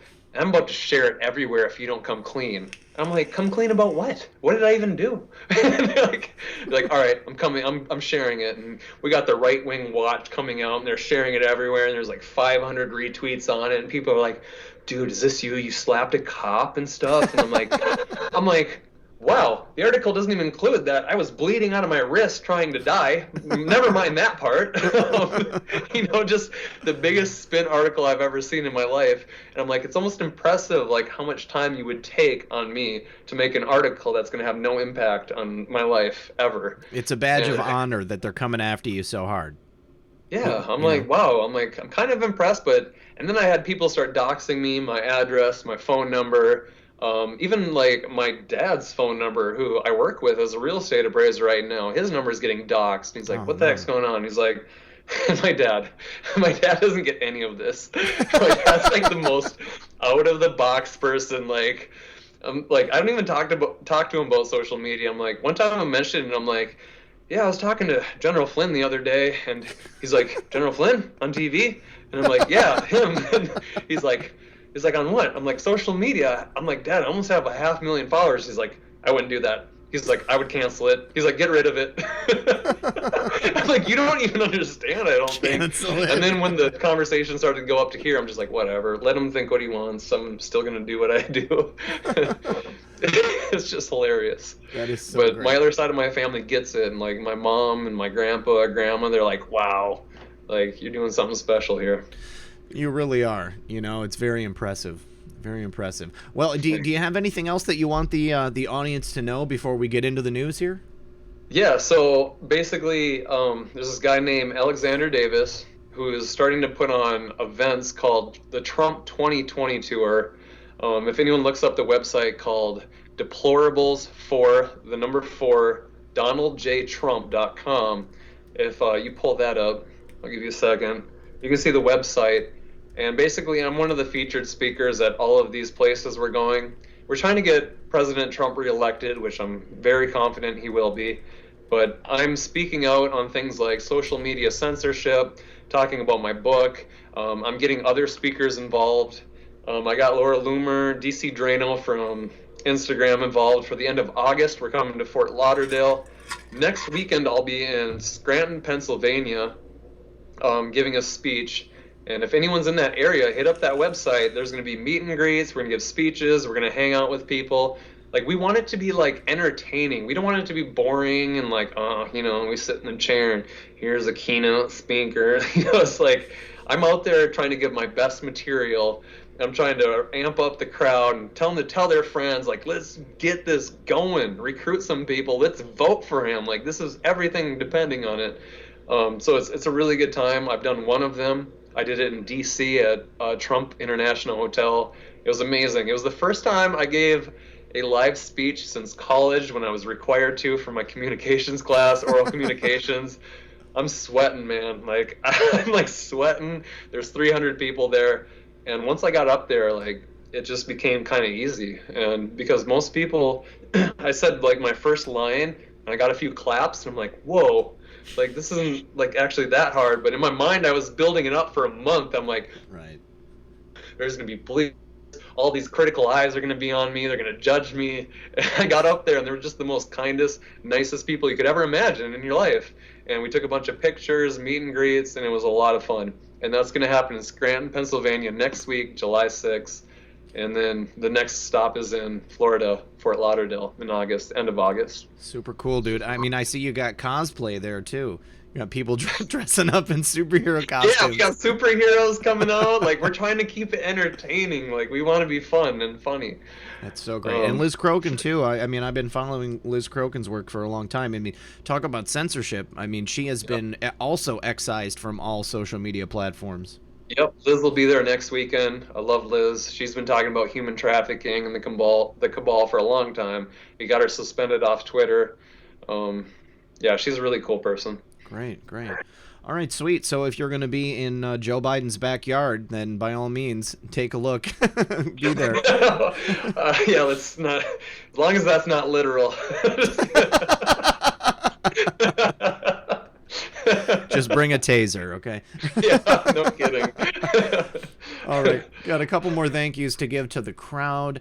Let's see. Oh, you know what? The reason I brought up the JFK Jr. thing, too, is because you know, somebody had said that about Mount Rushmore.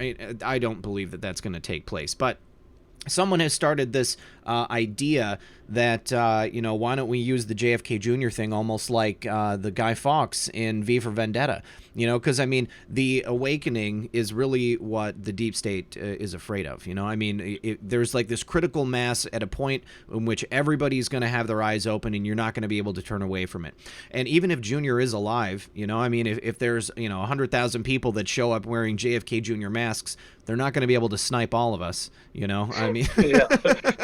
Funny story, like, over 5 years ago, I started becoming a rapper. Like, I didn't know... I know, hilarious. I know. I had no idea how else to reach the masses. I'm like... I have to do something to reach everybody, and I started doing music, and I started coming out with raps about the New World Order, and that's awesome. I wanted to reach everyone. And then eventually I got like this non-for-profit started where I built all these signs, and then everyone was going to fund the buses. We were going to go town to town talking about the New World Order, and then, of course, I got thrown into commitment, but I had that idea, and then some of my like raps, like you can hear my lyrics. I don't know if it's off the top of my head. I don't know if I want to do it right now because it's embarrassing. Let me see if I can remember one. It's like, so listen up. I don't make this music thinking this is fun. I wish there was another way that you would pay attention, son. I'm gonna be the one to make a difference without using guns. Violence isn't in my nature, but neither is hide or run. I had to test another method because I want this mess corrected. If I sit around and do nothing, then I accept regression. I'm expressing trying to earn us all a little more protection. Placing thoughts into a message, I can see where this is heading. Into another world where they want to stomp out all the poor so they can start it all over and create the new world order. But I ain't gonna let it. I'm gonna ride it out and get it back to the people. I will never join their evil. I'd rather be dead with a bullet through my head instead of S-ing their D2 and sure as that I live. They're thinking that I'm just a kid, but baby, that's what I want. Because I'm gonna show them what it is and kick this revolution off.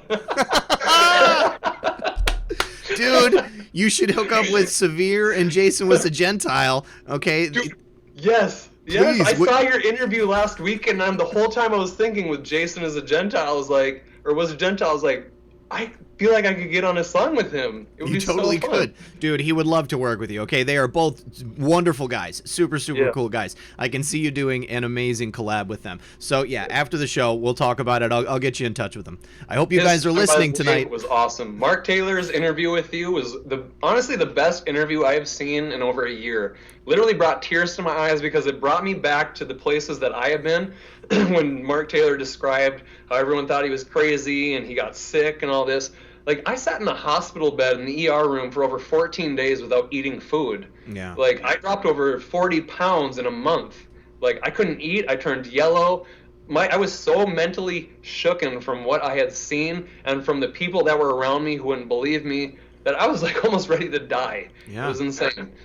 So, like, it literally brought tears to my eyes. So that was an amazing interview, and I think that's one that's going to age pretty well. Well, thanks, dude. I mean, from the way the audience is responding to your interview tonight, I mean, I'd say that you're on that top tier now. You know, I mean, thank you so much for coming and doing this tonight. It's been a great time. I mean, not that I'm about to sign off, but I mean, I just really appreciate you being here with me tonight because it's been amazing. I'm having fun, man. Good. Fun. All right, so David Munyon said removing worldwide. David, I think we missed the part, or maybe you were responding to something we were saying. Fuse99 said, corruption detector, I hope Dylan will appreciate the humor in this, but he looks like Macaulay Culkin if he didn't go insane from being diddled. So you've heard that before?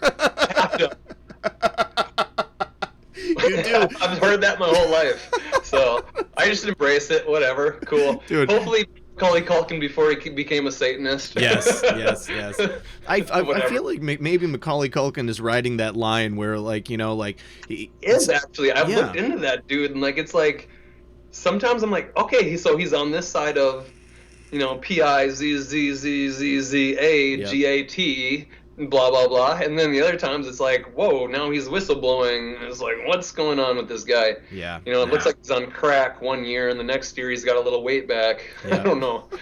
Everyone's like, you look like the healthy Macaulay Culkin. Yeah, that's what I was gonna say. Yeah, definitely healthy. Appreciate it. All right, so then also Betch Vendetta says tonight's stream is the definition of where we go when we go all epic. Thank you for that.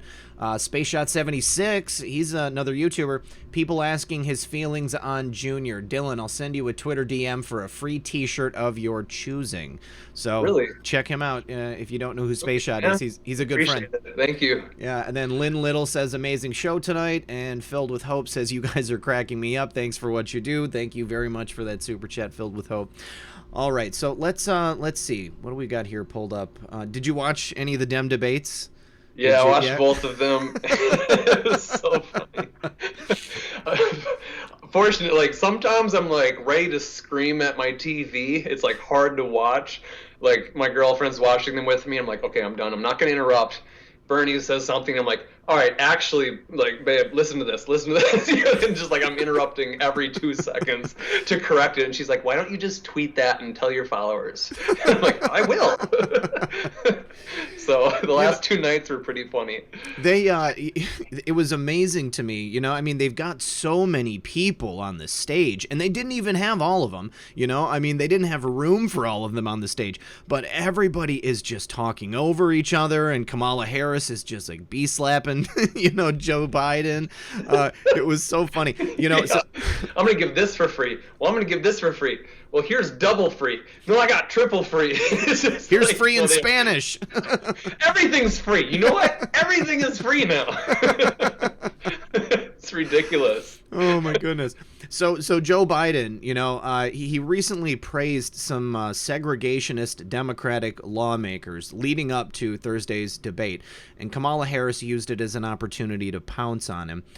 You know, Joe Biden doesn't have the best record on segregation. I mean, he's old enough, you know, I mean, like he was probably, you know, helping out in boycotting blacks from being integrated at one time, you know. But so she claimed that she was one of the first groups of children to be integrated into a public school.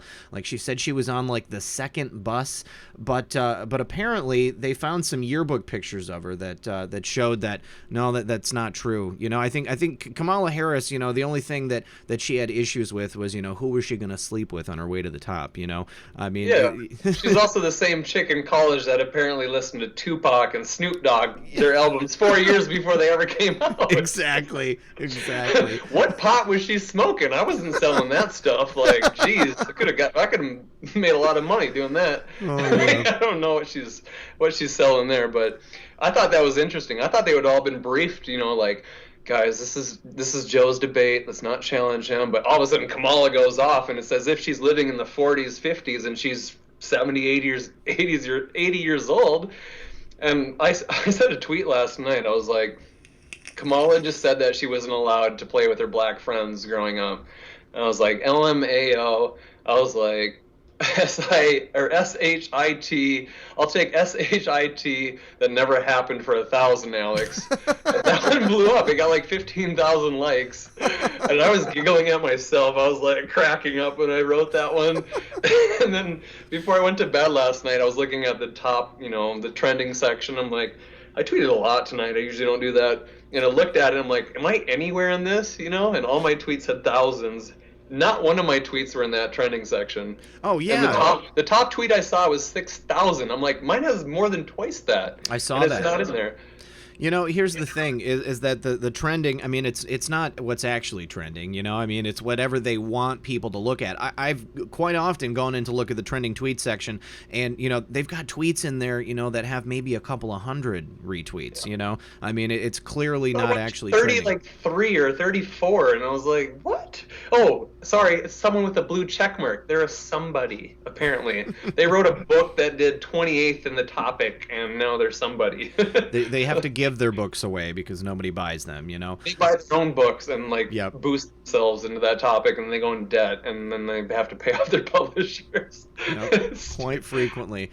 Well, but you were saying you would think that they would have some type of coordination, but I don't think that there is any coordination. I mean, they don't have enough room in their brains to do background on each one of these candidates, so they don't know what the other people's positions are. They can't really argue with anybody. All they can do is shout and give their own position. But Joe Biden, he's been the only one consistently who had the numbers, I think, to be able to be the Democratic frontrunner. But Yep. no longer. Joe Biden has now dropped 10 points in the polls. Really? Yeah, Sleepy Wow. Joe. He's now trailing behind 10 points. Really? Yeah, Wow. after last night, it hasn't been good for him. He was originally polling at 41.5%, and now he's down to 31.5%. So He had the most airtime. I know that. Like, he had the most talking time last night. That is wild, because I was on Bill Mitchell's show about 4 months ago. Bill Mitchell, by the way, is he's got a blue check mark. He's someone who talks about Q a lot. Yeah. I like the guy. He seems pretty cool. He asked me 4 months ago, he's like, Dylan, who do you think's going to be the Democratic nomination? And I'm like, honestly, Bill, I think it's going to be Joe Biden, and I hope it is, because the internet does not forget, and it does not forgive. Yep. That would be 2020 handed on a platter. Please let it be Joe Biden. And I'm kind of disappointed to hear that he dropped from last night, to be honest. I am too. I mean, I've thought that it was going to be Joe Biden. I still kind of think it could be Joe Biden. I mean, I can't imagine any of these candidates, though, actually going up against President Trump. I mean, none of them are strong enough. None of them have what it takes. But I mean, like, if it wasn't Joe Biden, who do you think it could be? Well, you got to think Bernie Sanders. Unless Michelle Obama wants to get involved. Big Mike. Unless Michelle Obama wants to get involved and carry on the Obama legacy, who knows? That might be what they have to do at some point. But I really hope it's Biden.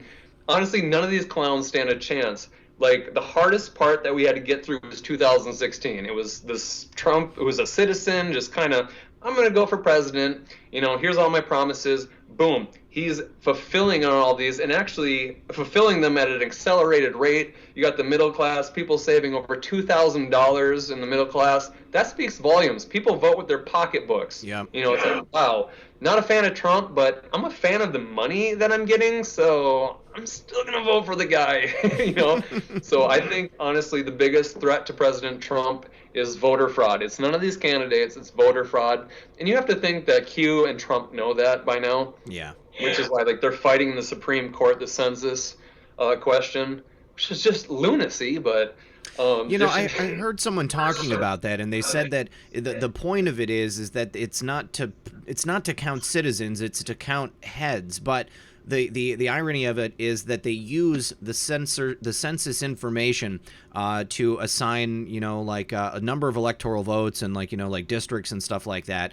So I mean, like, you should only be voting if you're a citizen, but they're going to count you whether you're a citizen or not, and then appoint new representatives and new senators based upon that information. I almost tweeted about that tonight. Yeah. When you have illegals voting and you have extra people in the census, that's more congressional seats.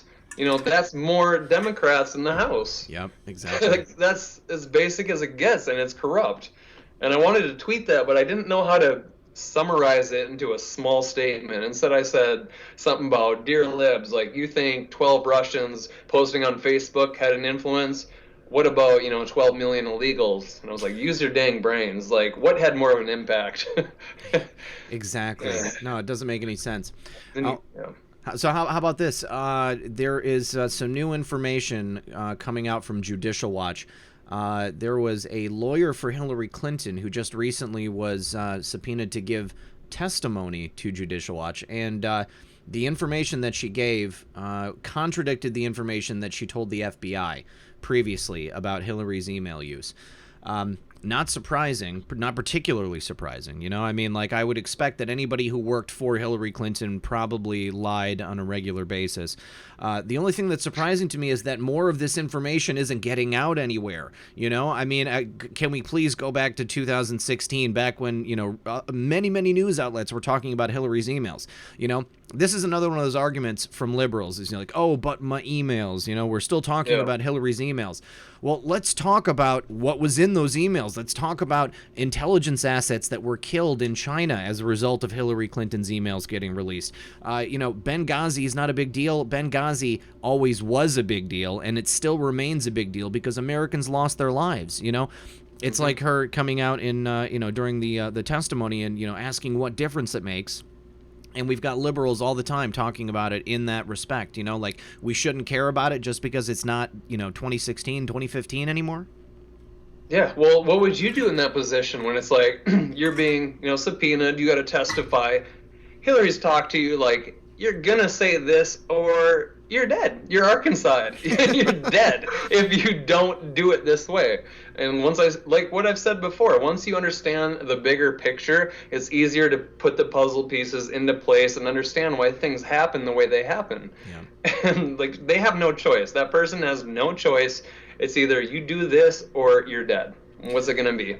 I guess you're right. I'm going to lie. I'm going to lie because I don't want to die. No, not trying to get Arkansas-ed. Arkansas. It's actually like, I think it's what's the Webster dictionary? What's that dictionary? It's not a legit dictionary, but forget it. Someone in the chat knows. I know they do. Right, Urban Dictionary. Urban Dictionary. There it is. I would imagine that Arkansas. There's a term for it. It's so popular. Yeah. Speaking of getting Arkansas-ed, have you been keeping track of any of these NYPD suicides that have taken place? Every single night I'm looking at Joe M's Twitter feed. I'm looking at methods. I'm llooking at people that are within the Q movement. That is what I look at to fall asleep at night. Because most of the time I look at it and I'm like, okay, here's the development going on. Most of the time, sometimes I can't sleep, man. I look at it and I'm disturbed to the max and I'm just like, oh, I should say this about it and I wish people knew this, and I get disturbed. But other times I'm like, trust the plan. This is going far better than you could ever think of 5 years ago. Like, you should be sleeping like a baby. But then at times I understand why Q says those who know won't sleep, because I've experienced that many, many times where I get 2 hours of sleep. Last night I slept for 3 hours. I took a nap for 30 minutes today. Like sometimes I get too sucked into it where I'm just like, put the phone away. There's too much blue light on it. You know, the dopamine's going off. Like, you got to just unplug for a minute. And like last night, I wasn't able to unplug. I had to keep knowing more. Once you get down that rabbit hole, it's like I'm halfway down it. Things that puzzle pieces are coming together. I'm starting to connect information and a lot of information. Like I was watching this one video. It's like you learn something the day before. If you were to watch a 2-hour video, you're only going to retain about 70 to 80% of that information unless you write it down or study it. Yeah. So I'm constantly have to review this information and know what I'm talking about. Totally. I'm right there with you. I sleep maybe like 4 or 5 hours a night, you know, but I mean, like I specifically make myself unplug. Like I get off the internet, I put my phone down, you know, I mean, I guess I turned off my notifications. We'll say that. Cause I mean, I still have to be able to reach people, certain people. But yeah, I mean, like if I didn't do that, I wouldn't get anything else done. You know, I mean, like just like recording and editing, you know, and with researching, you know, there's 8 hours a day, easy, you know? So you have to allow yourself to have a little bit of personal time and to reconnect with the people around you. There's so much information out there that it's hard to compact it all. It's hard to retain all of it. You almost have to come across it 5, 6, 7, 8 times until it's like, wow, I get this part of it. Now I get this part of it. I see how it connects. You have to constantly refresh it in your mind to understand it. Yeah. And that's what I do. And it's like, do I drop this in this manner? But like I said, like I like to specialize in the smaller red pills. What's more of a difference? 12 Russians on Facebook or 12 million illegals casting votes? And put out tweets like that go, oh my gosh, that's the most basic question that I've always been trying to tell my friends. And then my next tweet will be like, well, there's Satanists like ruling the world right now and trafficking children. And then the next one, people are like, what are you talking about, man? I'm just like, dig into it and you'll figure it out. So I'm planting seeds along the way. And that's what I feel like I should be doing. So I don't feel bad about that. So listen to this. Jason has already responded. He said, I will have a chorus and beat ready for severe and educating liberals by the end of the weekend. No way. That's awesome. Yeah. Shout out to Jason. Let's do it, man. Awesome. Let's do it. Okay. I was writing lyrics for an hour and a half today this morning, just randomly. I love doing that stuff. That's fun. That's gonna perfect. Be a good time. Well, I'll send out a group message to you guys on Twitter and connect you all. we'll God is good. I thought of this last night. I'm like, do I message him? He's gonna think I'm dumb. Like he's gonna be like, oh, dude, I got so much work going on. And he's actually like watching this. Someone like connected to him. Yep. That's wild. So That's cool. wild. That's what we got going on here at Red Pill 78. Did you see that Jimmy Carter said that President Trump is an illegitimate president, that he wasn't elected in 2016? He wasn't actually elected. He said that he was put in office because the Russians interfered on his behalf. What the heck is going on? These people are living in a fantasy world. You know, I mean, like the fact that he's out there perpetuating this myth, it makes absolutely no sense. We're going to listen to the clip of Jimmy Carter actually saying this. All right. Hold on, I got to go over and switch my screens. Poor Jimmy, still holding on to it. Like, repent at the end of your life, but no. Okay.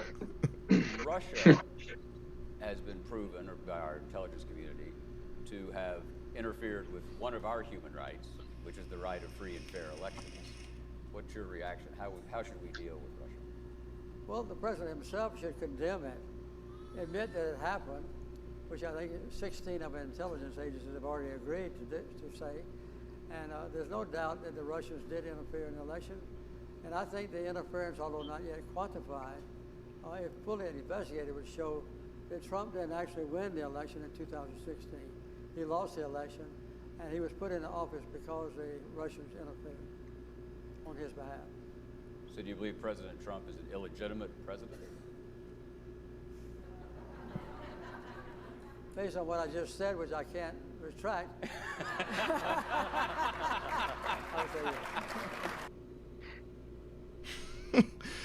So President Trump did respond to that, and he told Putin, he said it in a joking manner. I saw that. Told him not to meddle in the elections. I thought that was incredible. Oh man. So we add Jimmy Carter to the list of TDS. Like, Jimmy, what do you got to lose at this point? You're already one of the worst presidents in U.S. history. Like, do they got a gun to your head? They're gonna pick your fingernails off? You got to say this? Like, what do you got to lose? Like, end of your life, bro.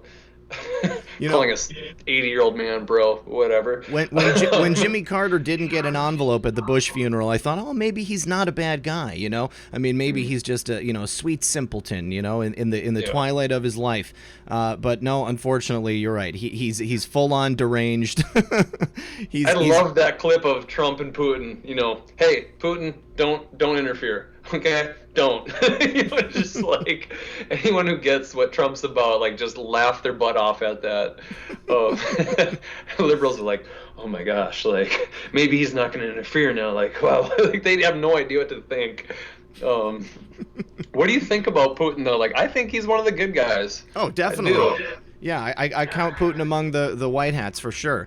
You know, I mean, like, the whole argument between Russia and America, the Magnitsky Act, you know, I mean, like, that was in response to Russia no longer allowing American families to adopt Russian children, because I think Putin and Russia, they knew exactly where those kids were going. I mean, they're going straight into the human trafficking machine. You know, and I think that Trump and Putin they've definitely been working together this entire time. You know, I think that it's all part of the plan. Exactly. I'm on the same exact page with you, man. Same exact page. I can't wait to see the end of the book. Is there going to be the end of the book, the Q book? Like, what, you know? Everyone wants to know the date. Everyone is so impatient. When does the last page get turned on all this? Who knows? You know, it could be decades from now. We don't know. Very well could be. You know, and I'm old enough to remember the Cold War, you know? I mean, like, I grew up before the Berlin Wall fell, you know, and this fear about Russia and communism. And so to see it, like, being stoked again among the Democrats, who are basically communists, you know, to see them trying to stoke this fear and to drive this wedge amongst us as people, citizens of the same country, I find it really offensive, you know? I mean, when clearly Hillary Clinton, the Democrats, you know, Uranium One, they were doing absolutely everything that they are trying to accuse President Trump of doing. And I mean, I think it's a really sad statement about the state of affairs with the left, that they're unable to see this taking place. You know, I mean, like, they are so brainwashed, you know, I mean, you can't get through to them a lot of the times. Yeah, I'm actually trying to transform, like, I don't like to call them Democrats anymore. I want to call them communist. And I tried to come up with a term the other day. It was like the Demsies, the Democratic Nazis. Like, the demon rats. I can't call them Democrats anymore in good faith. I can't. And I have to start to, you know, transition that word until it's mainstream. And I'm going to start working on that. Because that's what they are. They're communists. I mean, they are, you know, I mean, Joseph McCarthy was just ahead of his time, you know, I mean, like, he didn't do enough back then. It's sad, you know, I mean, like, did they talk about Joseph McCarthy and the McCarthy hearings when you were a kid growing up? No? Okay, well, it was definitely part of the curriculum when I was growing up, and it was... I didn't even know that our Second Amendment was to guard us from a tyrannical government. I had no idea. You know, really? I had no idea. That's the most basic principle of, like, our, you know, Constitution. Like, it's unbelievable, actually. Yeah. Like, the red pills you have to take to catch up, because they've infiltrated our schools. They're indoctrinating our children. They're into every facet. Has there been anything that you've like been able, like, once you've learned about it, you've looked back and, you know, from your years in public education and said, you know, okay, right there, that's like a major lie or something that was twisted in history that you figured out like years later? I don't think so. I can't put my, like, thumb on one particular. Like, I was always like an A student. I just repeated whatever they wanted. I'd never talked in class. I was embarrassed to actually speak. Like, I just wanted to get good grades and go play sports after school. Nothing but daydreaming and drawing pictures and, okay, well, I can repeat A, B, C, D and get 100%, whatever. I don't have the best memory in this world.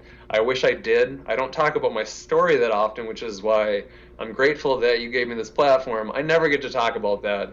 So I'm glad that people get to hear about that. It actually helps me out, too.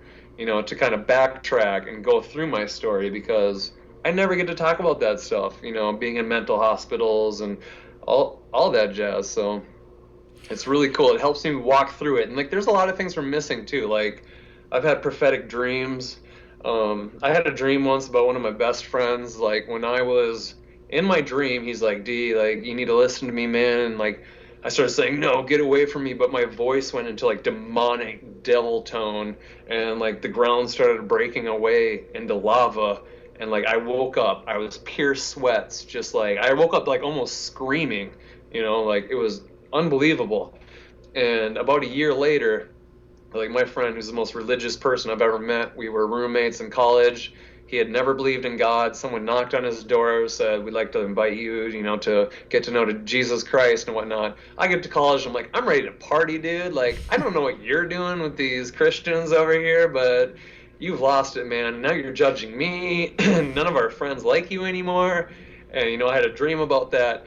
And then I'm going through one of my phases where everyone's saying I'm crazy and whatnot. And he goes, D, like, I want to invite you to church tonight. It's Friday night. Come with me, man. Like, I think God's telling me to tell you to come with me. And I'm like, all right, I'll come with you.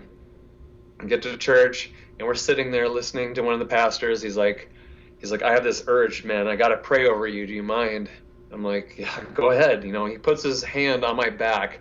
As soon as he touched my back, literally felt like my soul sinking out of my body, instant sweats. And I'm like, holy crap, I'm dying. I start pleading with God. I'm like, this is it. Here I go. I'm so sorry. I repent. Please, Jesus, accept me. And, I blah, blah. I'm going through all of this pleading, like literally at the end of my wits here, thinking I'm dying. I don't know how long it lasted either, but as soon as he put his hand off of my back, I felt like a fresh breath of air come back into me. I started like giggling, laughing. I'm like, oh my gosh, like, this is amazing. And he looked at me and gave me that look of like 100% reassurance. We didn't say another word that night. He went, mm-hmm. And like, that's all I needed to know. It's all I needed to know. And then we got into like a group of like, we broke down into 5-6 groups, and we started talking, and I said something about what I had been through, and everyone was like, can we pray over you again? They prayed over me, and literally my spirit felt rejuvenated. And they go, you have a story to tell people. Someday you're going to tell a story. And I'm like, I'm telling you guys. They're like, no, you're going to tell other people someday. This was over 5 years ago. I've only had Twitter for 2 years. I never thought this would happen. And now it starts to hit me occasionally where I'm just like, wow, I am humbled to the max. I'm like, thank you, God. Thank you, God, for this opportunity. And I know it's real. And like, you can't explain this to people unless you've been through it. The feeling explains itself. Yeah. You can't just be like, okay, why does God blah, blah, blah, blah. It's not about, writing things down on black and white answers. There's no black and white answers for God and spirituality. But once you've lived through it, you know it, and your mind will never change. And that's what's happened to me. Dude, that's awesome. It's great to see it happening to people too, Yeah. You've been blessed. You've been blessed, my friend. I have, man. God is great. All right, let's see. I also had a story here. The Dalai Lama has come out. Not that I'm a fan of the Dalai Lama, but the Dalai Lama has come out against immigration. He's saying that Europe may be turning into everybody in Europe might become Muslim, and they're going to be overrun. Culture will be destroyed because everybody there will be African. So I think it's a pretty profound statement, I think that to be quite honest with you, Buddhist Tibetans, they know a lot about having their culture completely overrun because, they were basically taken over by the Chinese, many years ago. And so they're just, they're a marginalized people in their own country. So, this type of thing with immigration, it's definitely happening in Europe as well. But, obviously it happened there arguably first. I feel like Europe was kind of a test basin for this type of unregulated immigration. And, it got to a certain point and they were like, okay, great. People are used to seeing it. People, don't even care about it. In Sweden, they're stepping over each other, to basically, get assaulted by these people, and they don't care, just going to let it happen. So now we're going to do it to America. We're going to see what happens. That was Hillary Clinton's first plan, was to bring 550,000 of these immigrants into our country. And you look what's happening over there. Look at London, the UK. They're going to be the minorities within 15, 20 years. And the people over there, the Muslims, are bragging about it. They're like, oh, we don't care. We don't have to, kill you. We're going to outpopulate you 8-1, which is what they're doing. Yep. And I hope to God they start to wake up. I hope Trump is the catalyst for the rest of the world and these other countries, which we've seen with, can't remember what other countries it was off the top of my head, but we're seeing kind of, populist people put into place. Hungary. Like Hungary's one. Yeah. Yep. Like Italy, I think. Yep. There's a few more, but it's insane, and I really hope they wake up, because you look at what happened when they let millions of these people into their country. Crime stats have gone up, rape stats have gone up, acid attacks because they don't have guns, blah blah blah, knife attacks. It's just like, when is enough? When is that breaking point going to happen? I feel like we're there. Like you said, we've had a changeover. Populism is on the rise. Nationalism is on the rise. I don't feel like nationalism's a dirty word anymore. No. Growing up, nationalism, that's only, one specific people in Germany, and if you're a nationalist, then you can associate yourself with them. But now, Trump has really brought about the renewal of patriotism, okay? And, it's okay now to be proud, to be proud in who you are. You and I, we are a marginalized people nowadays, we're the only group of people in the world where you are officially not allowed to celebrate it. Yeah, well, look up the definitions of gay pride, black pride, Asian pride, and then you get to white pride. It's like racist. That's the only negative connotation involved in Google. The left likes to change words or water them down. Nazi doesn't mean Nazi anymore. Racist doesn't mean racist anymore. And that's straight out of 84, Orwell's 84 book. Yep. We're living it, and it's, it's pretty wild to watch. But thank God for QAnon. Thank God for President Trump. Things are turning around. Every day I wake up and I have a positive attitude. I trust the plan. I'm happy to see what's happening. I didn't have this faith 5 years ago. I'd wake up and be like, how do I get out of America? How do I get my retreat into somewhere, and live out the rest of my days as I watch globalism take effect? Yep. And now I don't have that anymore. Now I wake up and it's like, how can I spread truth to the masses? And a lot of people will be like, educating liberals, that's, a conundrum, that's an oxymoron, that doesn't work. I'm like, it actually does. I get messages every day from people saying, dude, my parents and I read your tweets every night. I used to be liberal, but I couldn't argue what you were saying. And eventually it was like, I realized the mainstream media is lying. And they're like, why are they lying? And it's like, oh, I'm glad you're on the right page. I don't have the time to kick enough knowledge to you for you to understand, but I'm glad you're getting there. And every single day there are people saying, dude, I'm so happy you're doing what you're doing. And that keeps me going, and I love it. That's awesome. You really are making a difference. And one final point I want to make, hater-proof, that's exactly what I was saying. Nationalism is having love for your country. And what I was saying, that I was taught growing up that nationalism was synonymous with National Socialism and everything that happened in World War II. But I don't believe that. And I'm saying that now people are starting to realize that it's okay to have, love of your country, just pure and simple. There's nothing wrong with it. President Trump, he said it. I'm very happy that he came out and said that, and one of the things about President Trump, I hear a big criticism. People say that he's a closet globalist or that he's a Zionist. President Trump he must be cabal because he's in league with all of these people who are part of the cabal. But my opinion is that he's intelligent enough to know that this is the way that you play the game. You said it yourself. He has been groomed his entire life for this, okay? He has walked among these people without becoming part of them. And the only way that you can do that is to be able to walk alongside them, to be, on the same level with them and get them to trust you, okay? It doesn't mean that you have to sacrifice your morals or your well-being. But he's been able to do it all this time, and he has not sacrificed who he was as a person. So I think that that's what we're seeing here now. He's being very strategic about everything that he does. It had to be that way for a purpose. And this is a bold claim, but this is going to be studied in history books for thousands of years to come. What we're living out right now for thousands of years to come. And like you said about nationalism, it's not restricted to a certain race. Nationalism is whoever lives in that nation. Do you love your country or not? Like, it's not restricted to a race. And people who say that I'm racist because I criticize ISLAM, that's not a race. That's an ideology. Yep. I could be that ideology if I wanted to. I could be of that ideology. So, like, we have such basic-minded thinkers. People who are so brainwashed they don't even understand basic concepts. And then I explain this to them, and boom, you see the freakouts happen. And it's like, well, you know what? That's your problem at this point. And hopefully they come around. But we have to destroy the fake news media. They need to go down for treason, and I think they will. I agree with you. I just want to say also, I see that Where We Go On, We Go All is in the audience. Hey, you make great videos, guys. I like that guy's videos. All right, so a couple more quick thank yous to the crowd. Dr. B said, Dylan, you are a sincere and wonderfully honest voice for this movement. Thank you. Keep up the great work, Patriot. You're making us proud.